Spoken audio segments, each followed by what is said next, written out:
edition of Oswego State Flag Football. Today it is the visiting RIT Tigers taking on your Oswego State Lakers. Thank you, ladies and gentlemen, for tuning in. I am Paul Beatty, and beside me is the wonderful Logan Weingartner. Logan, how are we? Yeah, thank you, Paul. He's super excited to be here on Laker Turf. First time ever covering flag football. Have covered soccer, lacrosse, many more sports here. But I love the opportunity to cover football, Paulie, and especially to do it with you on this wonderful day. I'm really excited. A perfect day for football, even though the NFL draft just ended, and obviously the Seattle Seahawks became Super Bowl champions. In February, we have some football here in Oswego and some football history for Oswego. They had an intercollegiate football team from the early 1920s to 1976, but because of funding issues and poor performances, they disbanded after the 1976 academic year. Fast forward nearly 50 years later, the flag football team was founded in Oswego by your acting offensive coordinator today, Dylan Zielinski. He was the starting quarterback for the Alden Bulldogs in his junior and senior year of high school, and he graduated and chose SUNY Oswego to further his academic studies. In doing so, he created the Flag Football Club in the spring of 23 to fill his football fix. During the 3-year existence, they've competed in 2 Nearsaw tournaments and have had their fair share of games against RIT, this being the 5th matchup between the two teams. Logan, give me some RIT history. Yeah, Paulie, so first of all, this should be a great one. As for RIT visiting squad, like Oswego, they did have a program first from 1919 to 1922, stopped a bit there, started back up in 1968, lasted until 1977, where actually 3-time Super Bowl champion Tom Coughlin got his head coaching career started. And he was in the Empire State even before that as an assistant coach with Syracuse. But as we said, the program discontinued D3 play in the 1970s, but have started back up as a recreational club in flag football, have won 2 regional championships, first in 2019 and 2021. They have existed longer than Oswego. They've existed for just about over a decade, so it'll be interesting to see if that plays any factor into their success today. Absolutely. And with the Oswego State Lakers becoming, I guess, a flag football franchise in 2023, this has become a bit of a rivalry. 2-1-1, the Oswego State Lakers lead the series against RIT. In the first game, they were at RIT. RIT won the game, I believe, in overtime is what our fact checkers are telling me, that being Dylan Zielinski probably threw a pick to end it or something like that. The second, third, and fourth one I was actually a part of. I was a tight end and a defensive lineman for this team. It was probably one of the funnest experiences I've had in college. But the first game, or rather the second game, they tied at RIT. I believe it was 12-12. The third game, it was in Oswego. Oswego won 58-12. It was I had a pick 6 in that game, may I add. Oh, wow. It was a great game to be a part of. And then our last one in RIT just this past November, Oswego won 33-26. But a lot has changed within these rosters, a lot of graduating players for both Oswego and RIT. But we got some players to watch and maybe even some quarterbacks to look forward to watching too today. So, Logan, what do you got for me? Yeah, I'm going to start with Oswego. Player to watch, Nick Stetter, a native of Livonia, New York. He plays both positions of wide receiver and cornerback, but prominently wide receiver. He's described as a speed demon, as just a second semester freshman in the realm of broadcasting. Interesting enough, Paulie, he did not play football in high school. Rather, he was a dual sport in track and field and also soccer. But I say speed demon because he holds 3 track and field records at Livonia and ran a personal best of 36.73 in the 300-meter in July of 2025 in a summer series. So definitely watch out for him. He told me pregame, I'm faster than literally anybody. I'll run a go ball, and we are gone. That warrants his award of at the flag football banquet. He won the Hackett I'm Going Deep award. So it'll be very interesting to see today how Nick fares against this RIT team. And yeah, Nick Stetter, he was one of the newer guys, came up around this time just last semester. Rather, I think it might have even been this one. But Nick Stetter, great guy, not only around the studio, but when he is on the field, we see him go deep a lot. And you know what? He's got a big mouth, and he lets you know it. Anyone else for Oswego, or are we going right to RIT? What do we got, Logan? You know, Nick is wonderful. Staying on Oswego super quick, just want to highlight quarterback Jacob Strebel, also a second semester freshman. He will be be receiving a bachelor's in business administration come 2029.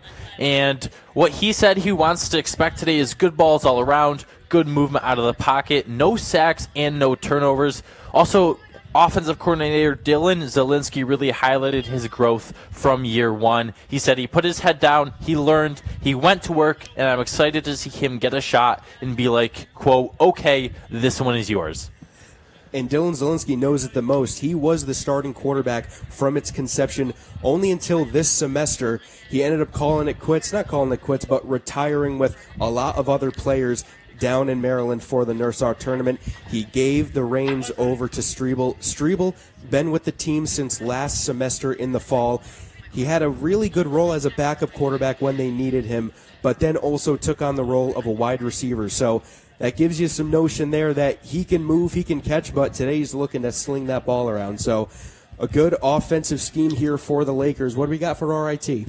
Yeah, RIT taking the snaps under center will be Dan Urlacher, a native of Canandaigua, New York, also a second semester sophomore, will be receiving a master's in industrial engineering and a minor in business administration in 2029. He plays club lacrosse also for RIT, continuing upon his lacrosse career at Canandaigua Academy, where he also played lacrosse and football. He has the brains, too. Currently a 3.6 GPA, had a 4.0 GPA in Canandaigua.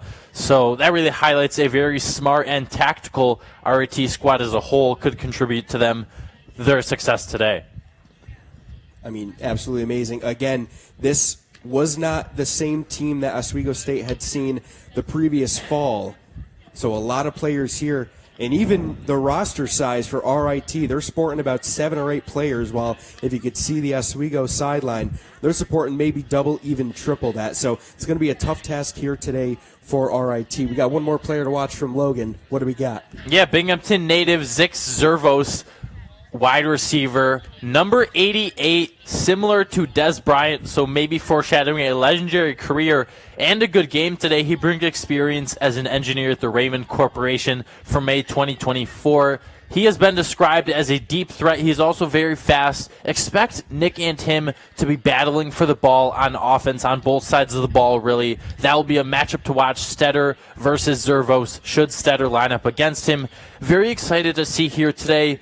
As you mentioned, too, I want to touch on outside of Zervos, the depth of RIT. It'll be interesting to see how they play today. We're watching Oswego right now. A lot of players. Look at the roster, a lot of depth up and down the lineup. You can get anybody the ball, and they will break out. So it'll be cool to see how RIT will try to stack up against that today. Absolutely, and with this being our first ever flag football broadcast, there is just a couple rules to note. Not like regular football, obviously, the lack of helmets and pads. Obviously, they're going to be wearing flags out there. The field, if you can see it, no yardages, but we do have orange cones that signify the first down markers. So obviously, within the left hand and the right hand in the corners are going to be your end zones, just a little bit tinier than what we see for, I guess, the first down markers. Right between them, if you want to make a first down, you got to get past those orange cones. And then obviously, if you want to get another one, it's going to be just the same. They're going to be equidistant from each other trying to get that first down. Again, maybe not like the pros, but college in general, it's only 1 foot to get in bounds. So see a lot of flashy plays here today. I mean, it's a really fast sport if you put your mind to it. Maybe not as fast as football, but you'll see here today, folks. Just you don't want to blink or else you'll miss it. Yeah, for sure. Very interesting. You said just 1 foot in. See a lot of toe taps today. It'll be interesting to see how Oswego tries to contain this RIT offense. You have DBs Nick Stetter and Sixto Quiles. Sixto, a very shifty and elusive guy when he gets the ball. Won the MVP at the Nursar tournament last year, like we talked about pregame. Won also the MVP at the Paper Plates Award at the flag football banquet recently. So he's credited by both coaches, staff, and his teammates. So Nick and Sixto, it'll be very interesting to see how they try to contain these RIT Tigers. RIT will have to pull out all the stops to try and stop this very depth-oriented Lakers squad today. And if we're talking about awards, we might as well talk about the Offensive Player and Defensive Player Award.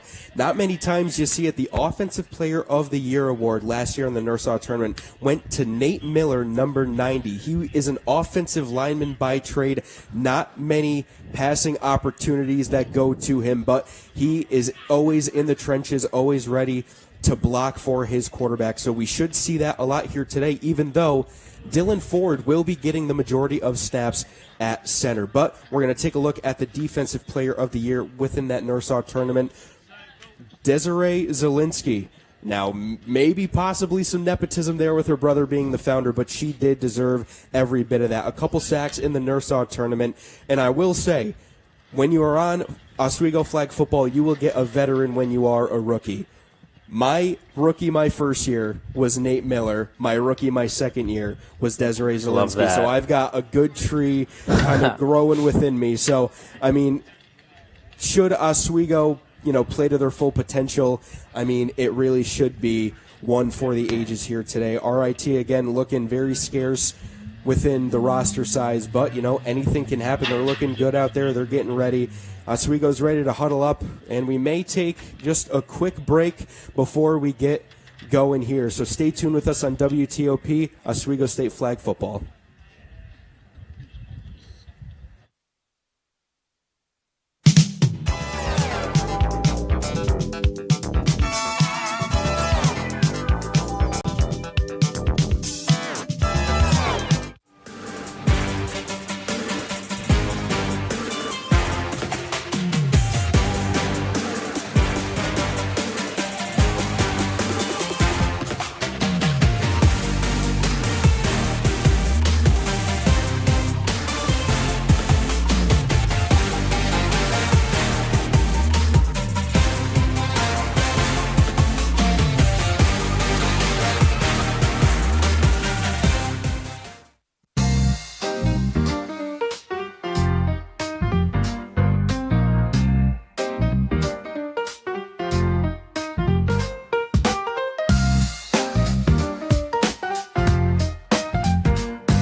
If you got it, you better watch out.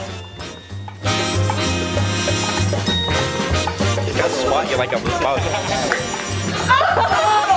That is not.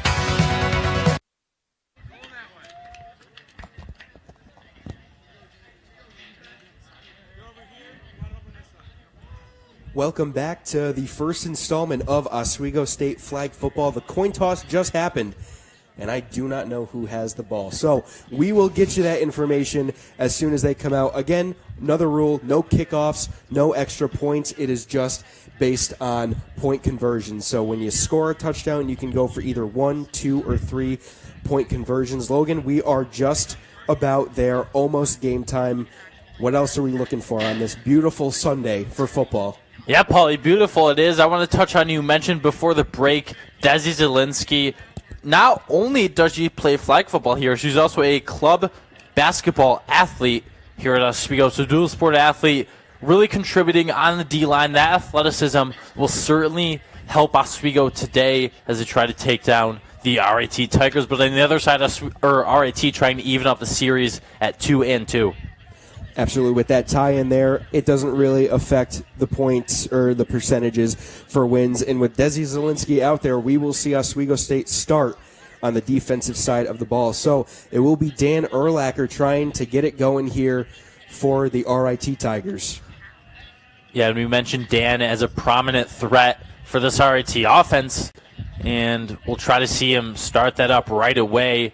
For Oswego, when they get the ball, offensive coordinator Dylan Zielinski said he wanted Oswego to strike often and early, so we'll see that can go into play today. And it seems like we have Mike Neckers, our sideline down there with the head coach, Mike Neckers. We might send it down to him. Mike, what do you got for us?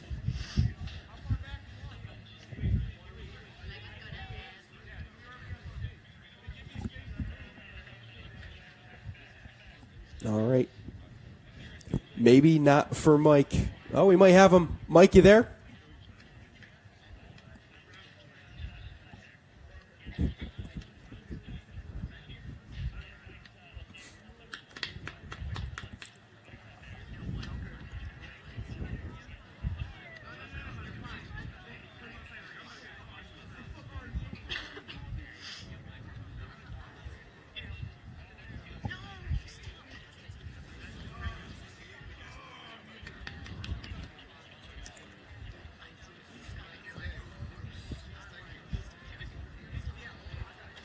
All right, well, we're hoping you got some of that, but with Oswego still on the field, RIT has yet to come out. They are coming out right now, so hopefully we get to see football sometime soon here, Logan. Yeah, certainly we do. Oswego, if they run offense the next position, I'm expecting to see Nick deep on just about every play. Maybe they run some deep plays. Maybe it goes over the middle. I was practicing with him for the WTOP flag football game next week, and he's very much a threat on all ends. His offensive skills and his defensive skills are both elite. So I think it'll really be an X factor today for this Oswego team. And we'll see him here on defense first. He will be one of the defensive backs there with Sixto Quiles and Lamari Dawkins. So a really good secondary and linebacker core for the Oswego State defense. It is going to be Jamon Turner and Desiree Zielinski rushing, and will be Charlie Stid, Xavier Dubé as the linebackers. So as RIT gets ready, Oswego is in position, and we are coming at you with the first ever play for the Oswego State Lakers and RIT Tigers. That is broadcasted by WTOP. A lot of preparation had to go into this one. They knew that they were going to be televised, and they don't want to disappoint, especially after 2 straight losses there for RIT. They want a win bad here. First one on the turf, actually. They normally play over on Lee Field. Not today. We got a beautiful matinee matchup between the Oswego State Lakers and the RIT Tigers coming at you hopefully very shortly. So, any last game plans here, Logan? What are they talking about in the huddle? Yeah, I think RIT is just trying to draw something up to elude the defense right here. I think we'll see a short pass play right here just to kick things off. They're going to have to try to really contain Desi Zielinski off the block right here. All right, snap is taken by Urlacher. Zielinski in the face, and it is dropped by number 2, Gabby Confucione. It's a good play to start off. Good play drawn up. As I said, just over the middle. Unfortunate drop. We already see Zielinski making an impact, getting right past the offensive lineman and in the face of RIT. It's going to be a tough day for him. Both Jamon and Desi go around to try and contain the quarterback. And RIT only one blocker. That's going to be Zach Krenzel. It's going to be tough to go 2-on-1 here. And Urlacher has one of the players to his right. Takes the snap, rolling out to his right. Desi on the run. He's trying to move left. Urlacher is going to float it. Stid was not there. It is caught by number 82, Sam Quink. It is a first down and almost makes it to the other yardage. And there we go. Good positive play there by RIT. They're going to need a lot. And now they're halfway toward the other first down marker. Yeah, I was watching some of Dan Urlacher's film at Canandaigua. That's what he excels at, extending the play and then just dumping it off to the nearest guy. Good gain from these Tigers to start off the game in their second play. It was Confucione to drop the first one. And then Quink was there very quickly to regain some yardage. Good play by Urlacher on his feet. Tried to move laterally from right to left when he saw Zielinski right in his face. And then Stid just not there to break it up. But when you have a bunch of time like that, I mean, that's what's just going to happen. Defense is going to get a little bit confused. But Urlacher there, ready to take the snap. Urlacher looks, just is going to dump it off. That looks like Quink again. Quink, the flags get pulled by both Dubé and Six. And Ref Kenny is going to say good enough for a first down. Yeah, good 2 plays drawn up by RIT right here, catching Oswego off guard. No one was in the flat right there to take Quink off of his first step, caught the ball, and just got the first down. A very positive 2 plays after a drop on the first one from RIT a few minutes into this game. And that's what you want. You just want momentum when it comes to flag football, because even though it may not be as physical as football, those plays go by so quickly you're going to have to be catching your breath. It's going to be tough for RIT here with only 8 members on the field, with only 1 substitute, but Oswego has substitutes in spades when it comes to that. Urlacher now claps and takes the snap. He's going to be rolling to his left. He's got room to run. He's going to go. Stetter can't make the tackle. There's Dubé trying to get it. He pulls the flags. Again, it's going to be second down here for RIT. And only a couple yards away from the first down marker. Yeah, and just some great blocking right there off of the snap, allowing Urlacher to get past the defense, get a very good gain for him, and extend this RIT drive even further. Looks to be death by 1,000 paper cuts here early on for RIT, as they're not looking for the big haymaker that goes all the way down into the end zone, but couple short runs, couple short passes. I mean, it's going to get you there no matter what. Yeah, good for them. I mean, RIT, few good plays drawn up first. It seems like Oswego does have the size advantage, so smart, tactical, high-level play by them, just getting things where they can and not forcing it downfield. Urlacher takes the snap. Zielinski trying to run after him. He's going to try and go for the first down. And it was Pat who couldn't get it the first time, and then it was Dubé who gets it. It's going to be first and goal here for the Tigers. Yeah, and that speed on display right there from Urlacher, the MVP of the game. Just one drive in, but still a very impressive showing. That's the dual sport athleticism coming into play. Again, played both lacrosse and football, so he knows how to use his legs to escape the pocket and get a positive gain right there. And sometimes in football you don't necessarily. And that's another thing. It's a very running back less sport. You're not going to see a lot of run plays by anyone else but the quarterback. You know, they try to experiment with it, but it just is a pass forward game. So don't look at any other play to try and run the ball today other than Urlacher and Strebel on the other side. So it's going to be first and goal here for the Tigers. Urlacher is going to have a player to his right. It's going to be 4 men out for the Tigers. Urlacher, Cervage just going to dump it off. And that one tried to get laterally passed back to the center. But it was a good play there by one of the Oswego defensive linemen to take the flags from the RIT players. And that's going to halt them right back to where they were at. Yes, we go once again showing up on defense, and one thing I've noticed, they're favoring the right side of the field more. On the left side, you see Nick Stetter and Sixto. They are two very good defenders. RIT not trying to force it that way because Stetter and Sixto both could blow up a play very fast. So good high-level play by RIT right there, but on that last play, even better defense from Oswego. When you're a right-handed quarterback, you're going to want to roll to your right just a little bit more. And when they're sending 2-on-1, that's exactly what's going to happen. It's going to be Urlacher to try and get it almost picked off the hands of one of the Tigers. And Stetter almost had his first interception today against the Tigers. Couldn't quite get it. Yeah, very close one right there. Urlacher, just a bit of a misfire. Almost flipped to the Oswego side. But as we said, both of them were very alert, able to know where the ball was. RIT probably going to take note of that and look to throw it to the other side more once again. Urlacher was just a little bit behind his receiver, Sam Quink, and it almost ended up in the hands of Stetter. And we almost saw the first interception here at 3:20 left in the first quarter. So it's going to be 2 out to his right and 2 out to his left for Urlacher. And one of his players to his left. Seems to be the recipe for a deep or medium ball right here.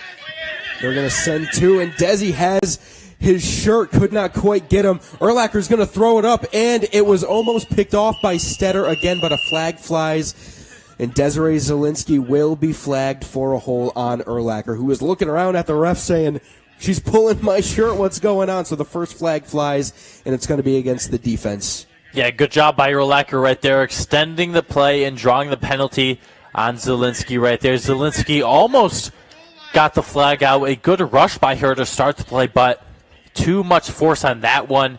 And almost also an interception by Stetter right there as he was seamed into Sixto as they both fell down. And it was good awareness by both of them, just trying to get a sense of where the ball was. A lot of traffic even in front of them with some of the RIT players. But now the Oswego defense looking to possibly go into a very early hole here. Only a couple feet away are the Tigers from the end zone. Could have been a very good defensive play by both Zielinski and Nick Stetter as Zielinski was fouled for the holding call on the quarterback. Yeah, and this could be a quick dump off right here as Urlacher is communicating with Confusion right on the left side. And he takes the snap. He's going to roll to his right. He will be stopped just short. We'll see where they have him. Just short of the end zone is where ref Kenny and John are going to call him. So it'll be second down. Or no, fourth. I saw the fourth go from Kenny's hand, and it's going to be fourth and goal here for the Tigers. So you got to draw up your best goal line play only a foot away from the end zone. Yeah, and that was a great stop right there by 87. John Kurz able to contain Urlacher going to the side, trying to make a move on him. Kurz unfazed. And now RIT, this is one of the hardest plays to execute because they are neck and neck, Oswego and RIT, in terms of where they stand on the line. So Oswego just going to be on all 10 toes as RIT will try to do anything they can. Urlacher, maybe a rush into the end zone right here. Maybe a quick dump off to Confusion. We will leave it up to what they have. Fourth and goal. Urlacher looking over the middle. It is incomplete. Keelays on the play, and it will be first down going the other way with their backs against the wall. Oswego State football. Yeah, and that was just a great all-around defensive showing right there in the home stretch of this first quarter by Oswego 6, already putting his defensive prowess on display. Not too threatening defense, but still, that simple move, swatting the ball down is all you need. And now Oswego taking back on offense. This is a very deep offense that can just make plays at their will. And even though he gets the ball a lot, he is a very unselfish player. But when he has it, he can go the distance. So it's going to be the first time we see Strebel. He's going to throw it complete to Stid. Stid going to move laterally. Needs to go upfield, and the tackle is made by one of the Tigers. Not quite the first down since their backs were just up against their own end zone, but a good completion there from Strebel to Stid. Yeah, and that's all you're going to need on the first play to set the tone right here for Oswego. Very high IQ offense. Six and Stetter lining up next to each other now. And 6 was the motion man. Strebel needs to get the ball away. He was chased from behind. He's going to make a move. We'll see where they spot him. Could be just short or could be first down. Kurz is going to give them the first down. Just barely. They're right on that line. Yeah, and Oswego doing a great job so far on offense. Seems to be a sort of a trick play here. All right, we saw Keelays with it, but, I mean, the horn sounded, and it's going to be the end of the first quarter. So nothing the score as RIT goes the length of the field but gets nothing out of it. And Oswego stood on their head on the defense, and head coach Dylan Zielinski going to huddle the group back up, see what the game plan is here. But a pretty good stand right there for the Oswego defense, even though they let up almost the entire length of the field. And then Strebel, a couple of good passes and a good run to get them for the first down, and now faced with a very long second. Yeah, good showing by both teams so far. Oswego trying to do something to strike here as right out of the first quarter into the second. As we see here, another trick play. It's going to have 6 as the quarterback. The high snap, it gets thrown back to Strebel. He's going to need to make a move. Just throws it, and Ford could not get the hands on it. It's going to be third down for Oswego, and that's the type of plays that you'll rarely see from them. Linemen don't normally get the ball, but that one thrown right into Ford's way. Yeah, I personally had thought they were going to dump it off to 6 since he took the midfield right there after giving it back to Strebel. 6 could have broke that one for a long distance, so now Oswego going to try to recuperate. So still need to get to midfield. Strebel looks, and he's going to try and go. He's going to move to his right. He's going to try and make a move, but the flags get ripped off by the Tigers. So they're going to be about halfway from the first down marker. There really are no punts in this game, maybe an arm punt, but they might go for it on fourth down. Yeah, and this one, Paulie, seems to be a battle of mobile QBs too so far. We saw Urlacher take off for a few runs, and we're seeing Strebel do the same thing right now. RIT defense standing tall. They aren't missing the mark on taking the flags from Oswego, which is a great sign so far. Still need to get to midfield. Only one rusher, but got away. Strebel making some magic happen. Miller in the way of the rusher. Strebel gonna launch downfield. 6 could not get it. Or could he? Did he make the catch? It does not seem to be, as it fell, and it will be RIT's ball right where the Lakers had it last. So good awareness there by Strebel and 6, but could not connect, and it's almost surefire that his hands are made to catch footballs. Not on that one, just a little bit high, so it's going to be RIT with a very short length of the field to go. Yeah, maybe just some early game nerves coming into this one with high expectations after being named MVP at the banquet, but Oswego going to have a chance to do something here on defense as RIT has positive field position after the uncharacteristic drop from 6, a little bit of a overthrow from Strebel at first, but still Oswego trying to get back on defense and do their thing. Still 0-0 with about 7:35 left in this second quarter. So we'll see the defense yet again. The defensive player of the year on the left side. Desiree Zielinski can make some noise, so we'll see what Urlacher can do on this drive. Urlacher takes the snap. He's just going to dump it off. Turner almost had a hand in there. And Stetter, a good awareness play to get the flags. And RIT's only going up a couple feet.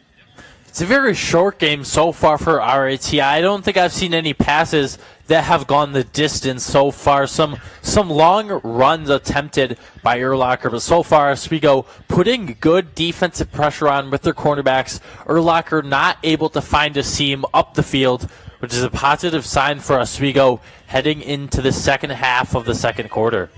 And again, you're going to see it all day long with only one lineman against 2 defensive linemen. Urlacher's going to have a day running around in the backfield trying to make some magic happen.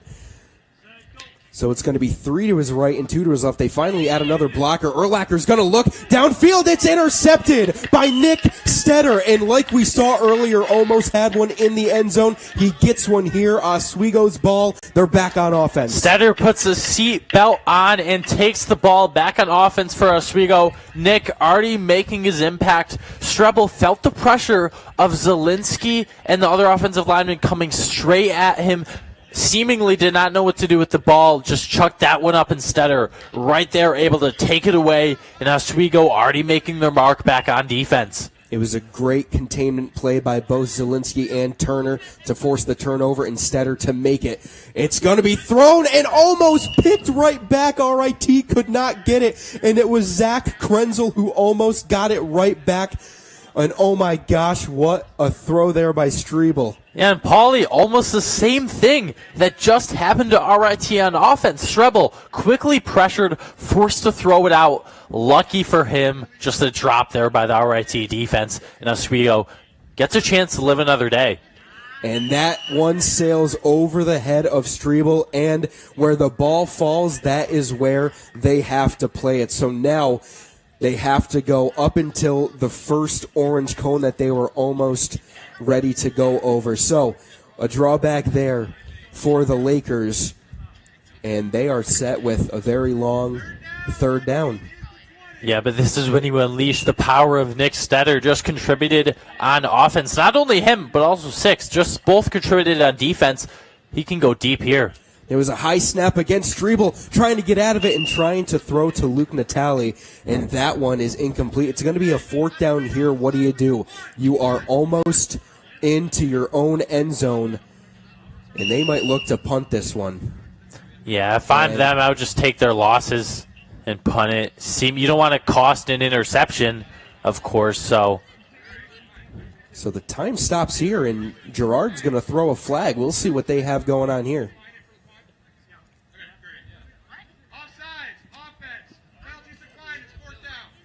So it was going to get him even more yardages back, but it's not going to matter here as Gerard signals on offside. So it looks like they might be going for the punt here, but Strebel's still out there.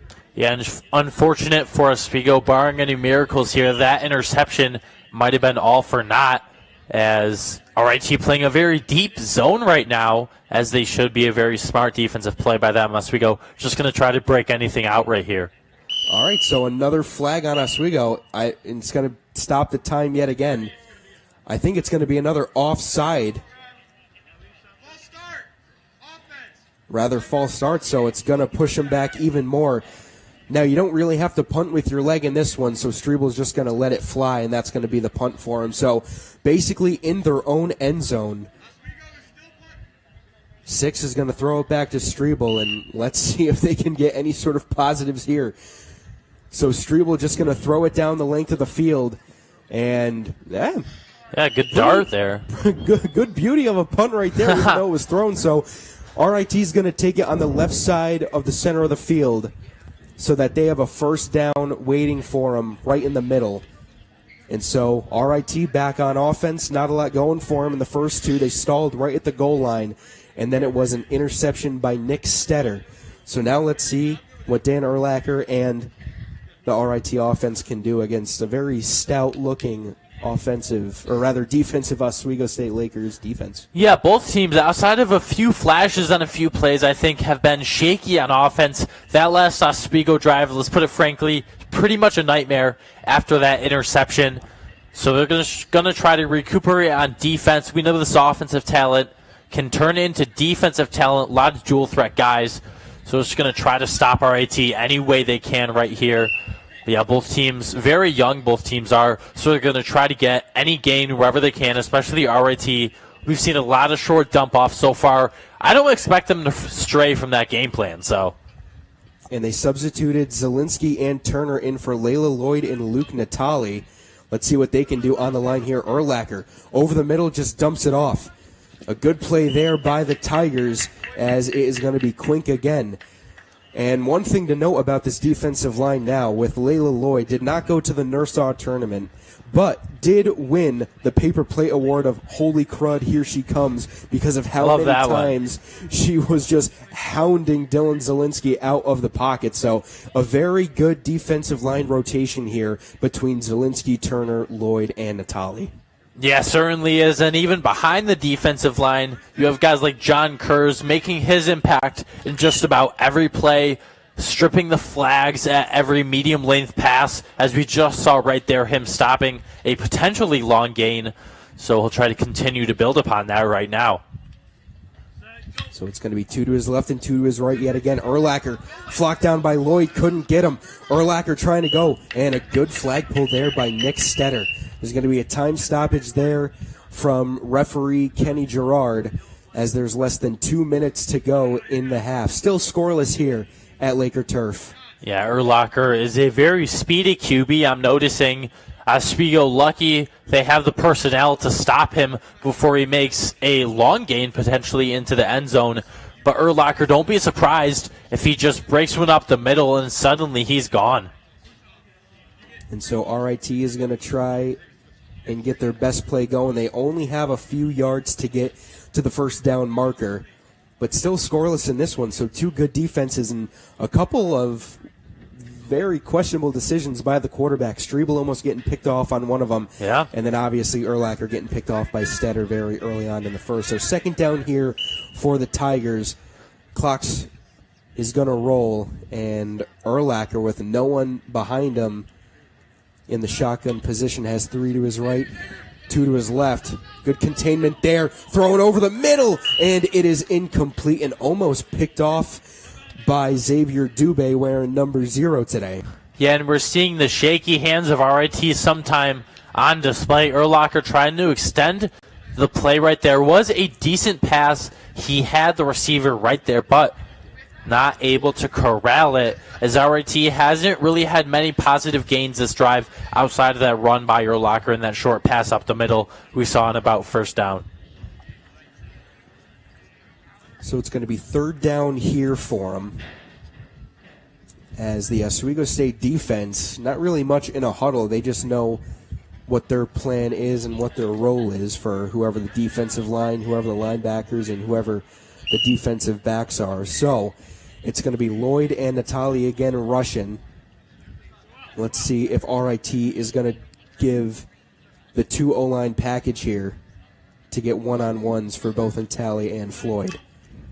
It's going to be 2 rushers, 1 lineman. They're going to dump it off again and could not be caught again by Confucion. It's going to be her 2nd dropped pass of the day, and a very critical 4th down here for RIT. Yeah, you said it. Confusion already with 2 early drops into this game. Also, though, even before that, some great pressure by Oswego right there.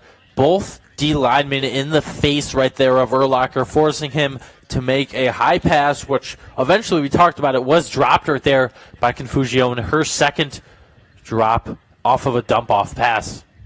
That's not the type of plays you're going to want to see from RIT, especially in such a critical condition. I'm going to stop talking. Down here for RIT. It's going to be Urlacher looking, throwing over the middle. It is tipped again by one of the Tigers. And we are going to go the opposite way. It's going to be Oswego on the offense. Yeah, 1:10 to go in this this first half. Not a lot of time at all. Zielinski trying to drop that 2-minute offense right now. And we know Oswego can really do a lot within just 1 minute. They have a lot of players that can explode for big gains. That communication, certainly one of their strong points throughout this season so far. And you see 3 receivers immediately to the left of Strebel, and Strebel is going to take it himself up the right sideline. And he's going to keep going. He's going to try and chug for the 1st down, but the flags were ripped off just short. And one thing I noticed right there from Oswego, Stetter was in the middle, sort of faked out. I thought Strebel was going to look to pass to him instead. He ran to his right, a very positive gain right there, maybe catching the RIT defense off guard. Going to be key in these final 58 seconds of this first half. And that's the kind of stuff that head coach Dylan Zielinski, acting head coach right now, Dylan Zielinski, was talking about. Strebel, very new to the position, at least at the collegiate level, knew that he could use his feet, but needs to use it on the run while throwing a football. So it's going to be Strebel again rolling out to his left. Can he make it to the 1st down? Yes, he can. He's still going, and the flag's ripped off there by Krenzel. It's going to be another 1st down for Oswego, and the time will be stopped because of the 1st down there. So obviously, a lot of good positive yardage here for Oswego. Not a lot through the air, but on the ground as Strebel is able to use his legs again. Yeah, you said it. Strebel hasn't made many mistakes this game, maybe 2 or 3 throwing, but still, he uses legs to his advantage. Also very smart, knows what to do when the pressure's coming to him, as we see right here. And Strebel again, another one. He's going to dive for the 1st down, so it's going to be 1st and goal with 34 seconds left in the half. They want to score here because they will get the ball going on to the 2nd half. So Strebel, a very wise decision, because not only does it stop the clock, but now they have to go the length from where they are to the end zone. And it's going to be Strebel in the shotgun formation. Ford going to snap the ball to him, and they are going to draw them off sides on the hard snap count. No one went on the offensive side, both rushers, and that's exactly what the Lakers want to do to perfection. They got both rushers going off sides, and now a free 5 yards for the Lakers. Yeah, with just half a minute left, you really can't draw up a more ideal drive right now. Oswego in, again, very ideal scoring position with Strebel now taking the snap. And he's going to run it himself. He saw a wide open 6, and the clock is going to run. They're going to take a timeout. 6 was wide open in the right side of the end zone, and Strebel just could not find him. Used his legs once again, but with 22 seconds left, Oswego threatening on second down. Yeah, but if I'm Oswego and acting head coach, like you said, Dylan Zielinski, I'm not totally mad at that decision to run because we know the prowess of 6 and how he's able to get open at his will. I wouldn't be shocked if we see him open in either the left or right side again.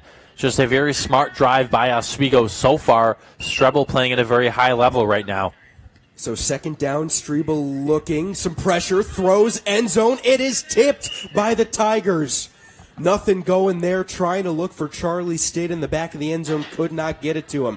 So it's going to be third down with 15 seconds left. The time is against the Lakers, and it can only move so fast for the Tigers. So they're trying to get their best play going here with only about 5 yards to go until the end zone. Yeah, and watch Nick Stetter just subbed in on the right that previous play. Some great defense by Zach Krenzel, though. And Strebel going to look to his right again, throws over the middle. It is caught, and it is a touchdown for the Lakers. Nick Stetter, like we've been saying all day, makes the catch, and there it goes for the Lakers. The first touchdown for Strebel. And what a play that was with only 6 seconds to go, and they will opt to go for the 1-point play to make this 7-0. Yeah, Stetter won the paper plate award of heck yeah, I'm going deep, but to go to the middle too, uses his quickness to evade the defense, gets to the middle and catches the ball for the touchdown. Strebel floats it, trying to look for Lamari Dawkins in the back of the end zone. Could not find him, so this game will be 6-0 with about 6 seconds left to go in the half. But wow, what a drive for the Lakers. They obviously make the Tigers stall, almost threatening on their own end zone, and there it was. A lot of moves by Strebel with his legs, but then finds it through the air to Nick Stetter for the first score of the game. Yeah, I'd say that was easily the best drive we've seen from either team. Like you keep mentioning, Strebel just using his legs to advance the sticks at his will. Just keeps inching and inching closer to the end zone. And then Stetter right there, as he does when he wants, getting open and catching the ball for 6. So with 6 seconds left, RIT is going to be looking to try and maybe throw a Hail Mary to get something on the board. Obviously, the Lakers are going to try and play some prevent defense.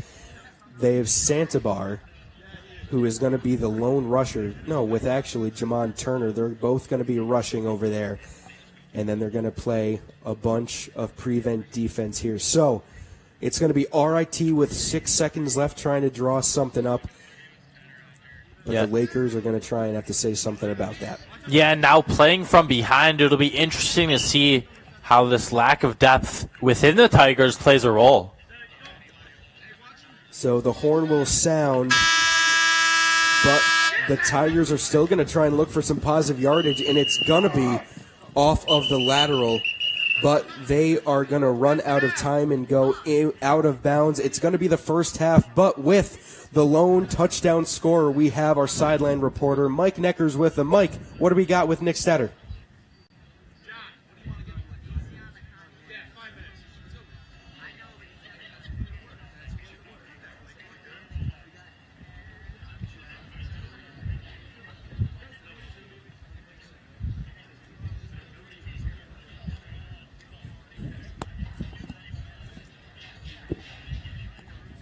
All right, so obviously some technical difficulties there with Mike trying to get an interview with Nick Stetter. But, I mean, a barn burner at this one, even though it is 6-0. A lot of good defensive plays by both ends there. And it's going to be Urlacher and Strebel, both the quarterbacks, who are going to go back to the huddle, say what they did right, say what they did wrong. Obviously, for RIT, it's going to be going the length of the field and almost threatening, and then nothing there. But then with Strebel, a lot of good movements on his feet, but they're going to see a bunch of other people trying to go every which direction for his wide receivers and his tight ends. So Strebel, a lot of good plays on his feet, and obviously the touchdown through the air. What do we got, Logan? What looks good for both RIT and Oswego? Yeah, I'll start with RIT. RIT has had good defense in bunches up until that final possession. They did good at stopping Oswego in medium-length passes, in short passes. It was just an unfortunate set of circumstances. You have the fastest player on the field, Nick Stetter, able to get open, just catch it for 6. For Oswego, though, that's been their strong point, getting open. They have done very well on offense, not just Nick, but also 6. We've seen those short gains. Also in the run game, no direct running back, but Strebel has subbed in basically for that, has used his feet to his advantage. I talked about it. Those short gains are very positive for Oswego, and that's where they're up right now. RIT, very intriguing to see how they play from behind. I said that before, but I'll say it again. Now, about only 7 or 8 players they fielded for each possession so far. But all in all, it'll be very interesting to see how they try to combat this Oswego attack. They got to be absolutely gassed while every single player is playing an offensive and defensive position. But we will have more for you after the break, where this will continue. Oswego State will have the football after this commercial break and the next half. You're watching WTOP 10.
They're coming back out right now.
Welcome back to Oswego State flag football here on WTOP 10. We're getting right into it. No first half notes. We are getting into the second half right now. It will be Strebel taking the snap for Oswego State in the shotgun. Strebel looks. It's going to be 6, and 6 is going to go get the first down yardage, but tackled by Dan Urlacher right after. So, Logan, I was going to say even before the break that a very quiet name that we have not heard is 6. He had that one sort of fluke play that went toward him, and he could not get his hands on it, but that was the first catch of the game for him. Yeah, certainly. I think he'll pop out more in the second half. RIT, all things considered, they have done a good job defending this Oswego team as a whole. 6, though, a good tempo setter right there, just a short pass from Strebel out to him. And an interesting thing, he played football in high school, right? But never a starter. So he's getting a chance right here, even if it is recreation flag football, to show out and put his skills on display. And right there, just an easy few yards for Oswego. He's been doing that virtually all day. It's going to be 6 jumping up around the same spot he had the ball just previously, but a false start call by Charlie Stid on the Oswego State offense makes them go behind the first down marker. Now it's not a first down now because they had already crossed it. So now it is second down, looking for the first down marker in the middle of the field. So it will be 6 under center. He's going to take the ball, throw it back to Strebel. Strebel looking 6's way. It is intercepted. It's Dan Urlacher going the other way. It's going to be a pick 6 for RIT off the hands of 6. Wow. And wow, what a game changer to tie the game. It's the quarterback on the defensive end. Urlacher gets the score. You said it, Paulie, a game changer. That was Oswego trying the trick play. That was, I believe, the second one that hasn't worked. And Urlacher right there after a high pass from Strebel, trying to get it to 6. Right there and using his speed, not getting stopped, and just taking it in right there for 6. Oswego, I thought that trick play would just be an easy dump off to 6, though. Maybe he would take it to the sideline, get a good gain, but no. Urlacher right there behind 6, though, able to intercept it. And RIT now, all the momentum in the world, it seems, and they're going to try to do 2 more. Or rather just a point here. They're very close to the end zone, so it looks like they're trying to go up just by 1 to make it 7-6. We will see, but wow, what a missed opportunity there for the Lakers. They just got the ball back, and the half had just started. So now it's going to be RIT looking to go up on the Lakers in this one. It'll be Urlacher, who just scored, getting the troops together, trying to get the play call. And they're going to run down here on time. Urlacher takes the snap. Looking, it's going to be Turner off the edge, trying to get him hesitate a little bit. He's just going to throw the other way. It is intercepted by 6, but it's not going to matter as it is just going to be a 1-point conversion attempt. His flags get ripped off. 6 takes it right back. It's not going to do anything. We are knotted up at 6 apiece. Oswego State looking to get stuff going on the offense. That was truly the one mistake that Oswego had. It went the other way. And wow, a defensive score there for the Tigers, tie the game up. What a good one we have going so far. Yeah, this one has turned into a real barn burner. RIT right there, some great defense. Now Oswego going to try to recuperate. I thought they could build something that drive right before the interception. I'd like those trick plays they had drawn up, but at a point, they get too predictable. You see 6 out there. He's going to take the dump off, allowing Urlacher to jump on that one, get behind him, just be in the correct position for the pick. And not many big yardage plays as we see here. Another first down by Strebel on his legs, tries to spin around.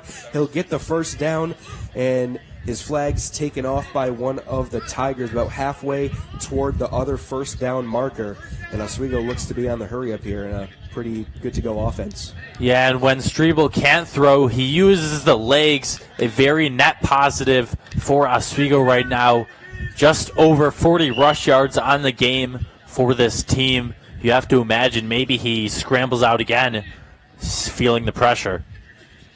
And there he is, bobbing and weaving. He's going to try and go on the run one more time. You know he can do it so well. Diving yet again, putting his body down on the line. Getting the flags ripped off by number 7, Will Tallarico. And another good play there by Strebel on the ground. And that's the growth head coach Zielinski has noted. He talked about that Strebel in his first year didn't really know how to play flag football, didn't really know how to use his legs, but now he's making diving plays, showing maximum effort, and moving the chains correctly for Oswego. It's going to be Poliard, Dawkins, Stetter, and 6 out there to receive for the Lakers. Some good pressure there by RIT. Strebel is going to loft it. It is caught by Dawkins. He's got the first down or just about. And what a play. No, they say incomplete. Incomplete pass, says the ref, Kenny Gerard. Dawkins looked like he had it, but he must have caught it but landed out of bounds. A great positive play for the Oswego Lakers just for it to get called incomplete. Yeah, I really had thought that one could really be a positive for Oswego. Just a bit of an overthrow, forcing receiver to jump and eventually be out of bounds. Not enough space to make the catches. Strebel will try to regroup now. It's going to be the same 7 out there for Strebel. And he looks again. That one's going to go to Poliard. Poliard, a lot going on. He's going to make some moves. Poliard, he's going to go until it is wrapped up by number 33, Convard, and Pat Poliard trying to make some good yardage there for the Lakers. And right before the first down marker, it will be 3rd down for the Lakers. And the Lakers, this offense is a mix of speed and strength. We're seeing the speed on display right there. Poliard taking the simple pass, but then going the distance. Oswego now, they're in very positive territory. So Oswego State had the most 2 positive yardage plays that they had all game, and only one of them counted. And it's going to be a play-action fake there for Strebel and 6. Strebel is going to run for it. A little block there by 6 and taken the flags off one of the Tigers. So it's going to be 1st and goal for the Lakers, trying to make them in the lead in this one and not be knotted all up at 6. Yeah, and one thing I've noticed about this Oswego offense as opposed to the RIT one, Lakers do seem comfortable. They seem comfortable running those trick plays, catching RIT off guard, whereas I don't know if Oswego or if RIT has won because Oswego jumps on those right away, but Oswego knows what they want to do with those trick plays and are comfortable running them, which has been a key part of their offense. Strebel got Stetter again, but wrapped up very close to their own end zone. He had 3 out to his left, and it was Xavier Dubé lonely to his right. They might call up the same play here with 3 to his left and Dubé to his right. So Strebel, what can he do here? 2nd and goal. Takes the snap, looks to Stetter again, makes the catch, and the flag was caught before the ball had dropped onto the ground. So it's going to be 3rd down and about 6 yards there for the Lakers. Let's see if they can punch their ticket in now. Yeah, 2 quick completions for Oswego. You love to see that from Strebel. Takes the ball right away, knows where he wants to get it to, and Stetter is right there for the easy gain. All right, 2 to his left, 2 to his right. Strebel looking, heavy pressure up the middle. Strebel is going to try and run it himself, dives, loses the ball, but he breaks the plane. Touchdown for Strebel and the Lakers. They will go up 12-6, pending the extra point. And when the arm is not there, the legs are. Oswego making their impact once again with Strebel at the forefront. Again, as I said, a very mobile QB battle right now, and Strebel has been winning it, able to escape that pressure and punch it in for another 6. And Coach Zielinski is going to opt for a 2-point conversion rather than a 1, so they're looking to go up by 8, make it 14-6. Strebel, again, on his legs, has done it one more time. This time it counts for points, and this time he's going to have 2 men out to his left and right yet again. Heavy pressure. He just falls down, and that one is going to be blown dead. Great pressure there by Joel Wellington off the edge. It's going to be RIT ball, but right now Oswego takes the lead 12-6. Yeah, Oswego bringing the momentum back in their favor. RIT has shown flashes of good defense, but not enough to hold Oswego from banking in on another 6. It'll be interesting to see again. They are playing from behind yet again. They had scored last time off the interception, but this offense, not too much depth on it, especially compared to Oswego. So it'll be interesting to see how they adjust.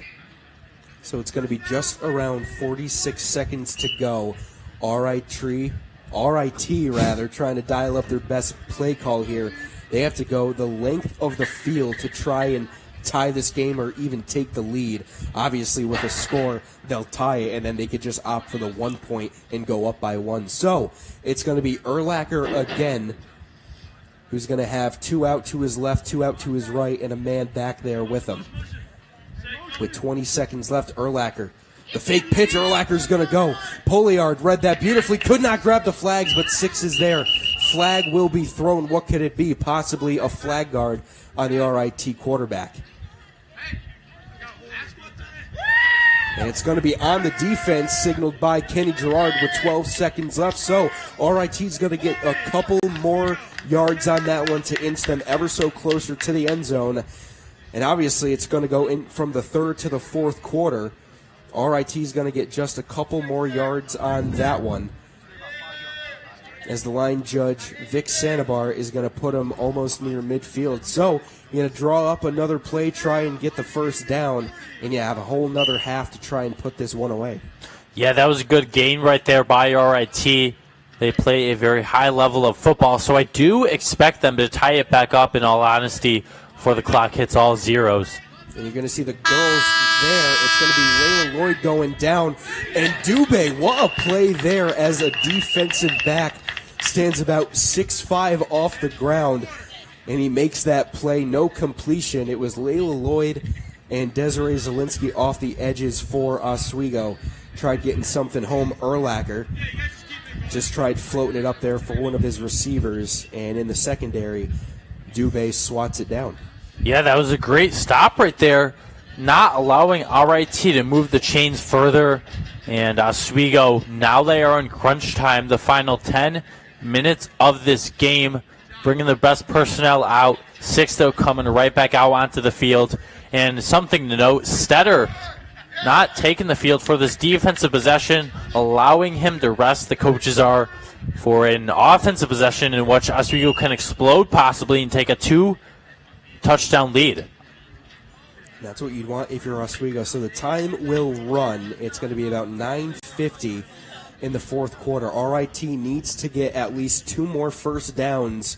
At least that's what it says on the field, to try and get a touchdown. Or they could go for the Hail Mary here and try and get it. So a rub of the grass by Urlacher. 2 going at him. Desiree Zielinski thrown. It's picked off by Justin Bernard, who is on the ground, and that will be his first interception. He won the paper plate award for I'm not going to catch it unless it's a Dylan Zielinski thrown pass, but this time he gets to Urlacher, and Justin Bernard coming off the bench making a great play there for the Lakers. Yeah, and that was an excellent read right there by Bernard, and the momentum has turned all to Oswego. They are in perfect field position to cash in now on another 6 points. And just a great defensive possession as a whole from Oswego right there. What a play there to get the ball back. Heavy pressure by Strebel. He is taken down by Joel Wellington to push them even further back. So a great play on both the Oswego and the RIT defense. The interception by Bernard to get the ball back, and then Wellington pushes them back even more.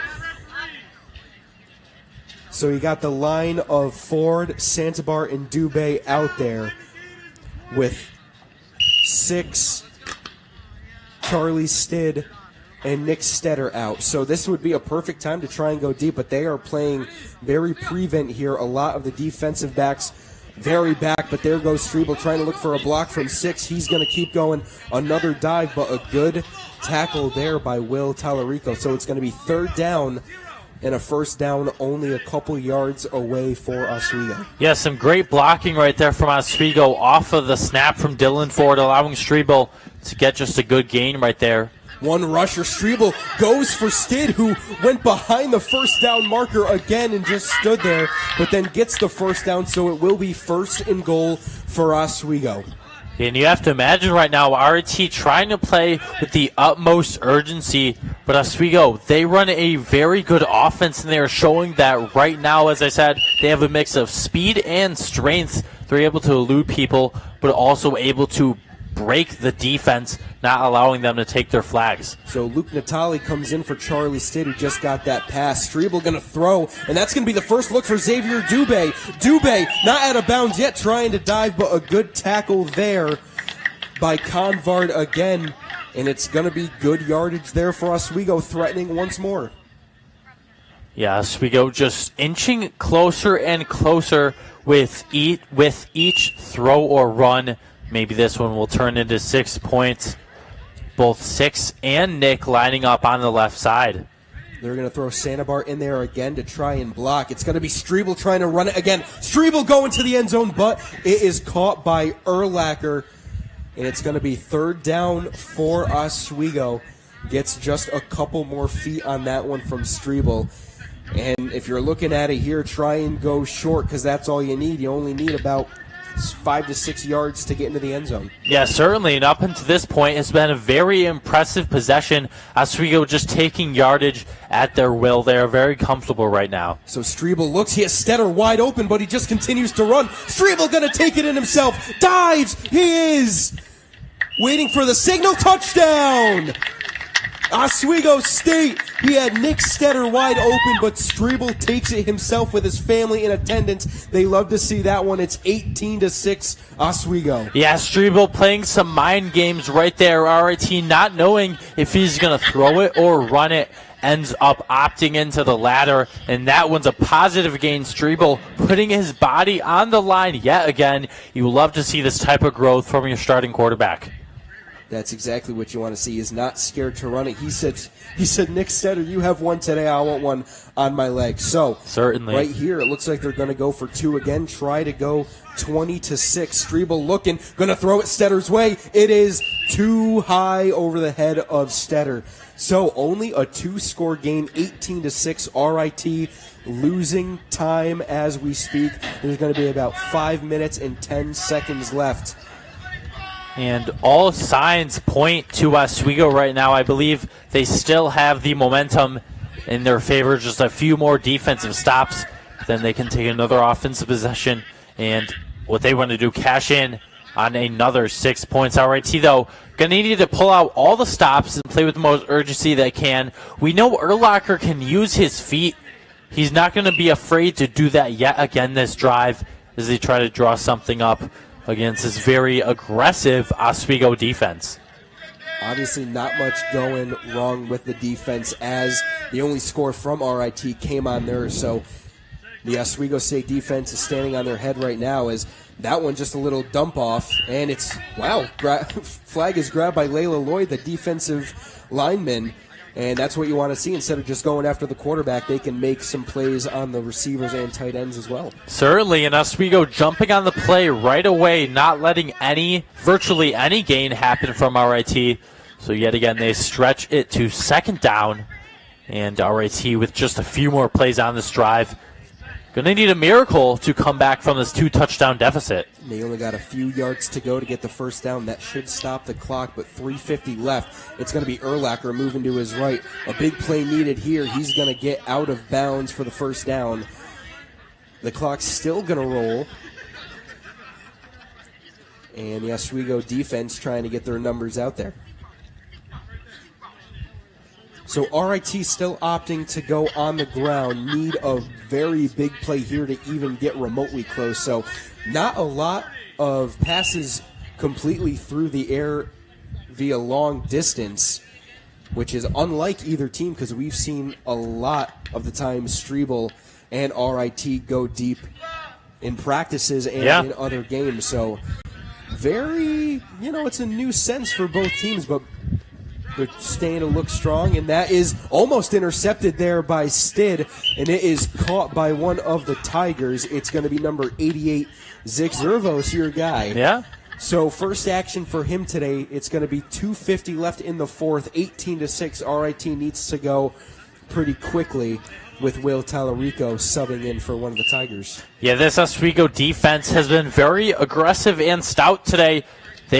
Again, as you said, that was Zick's first action of the afternoon. So Oswego keeping one of RIT's best players quiet up to this point. But for RIT, you're going to like those short gains, and you're going to take what you can get.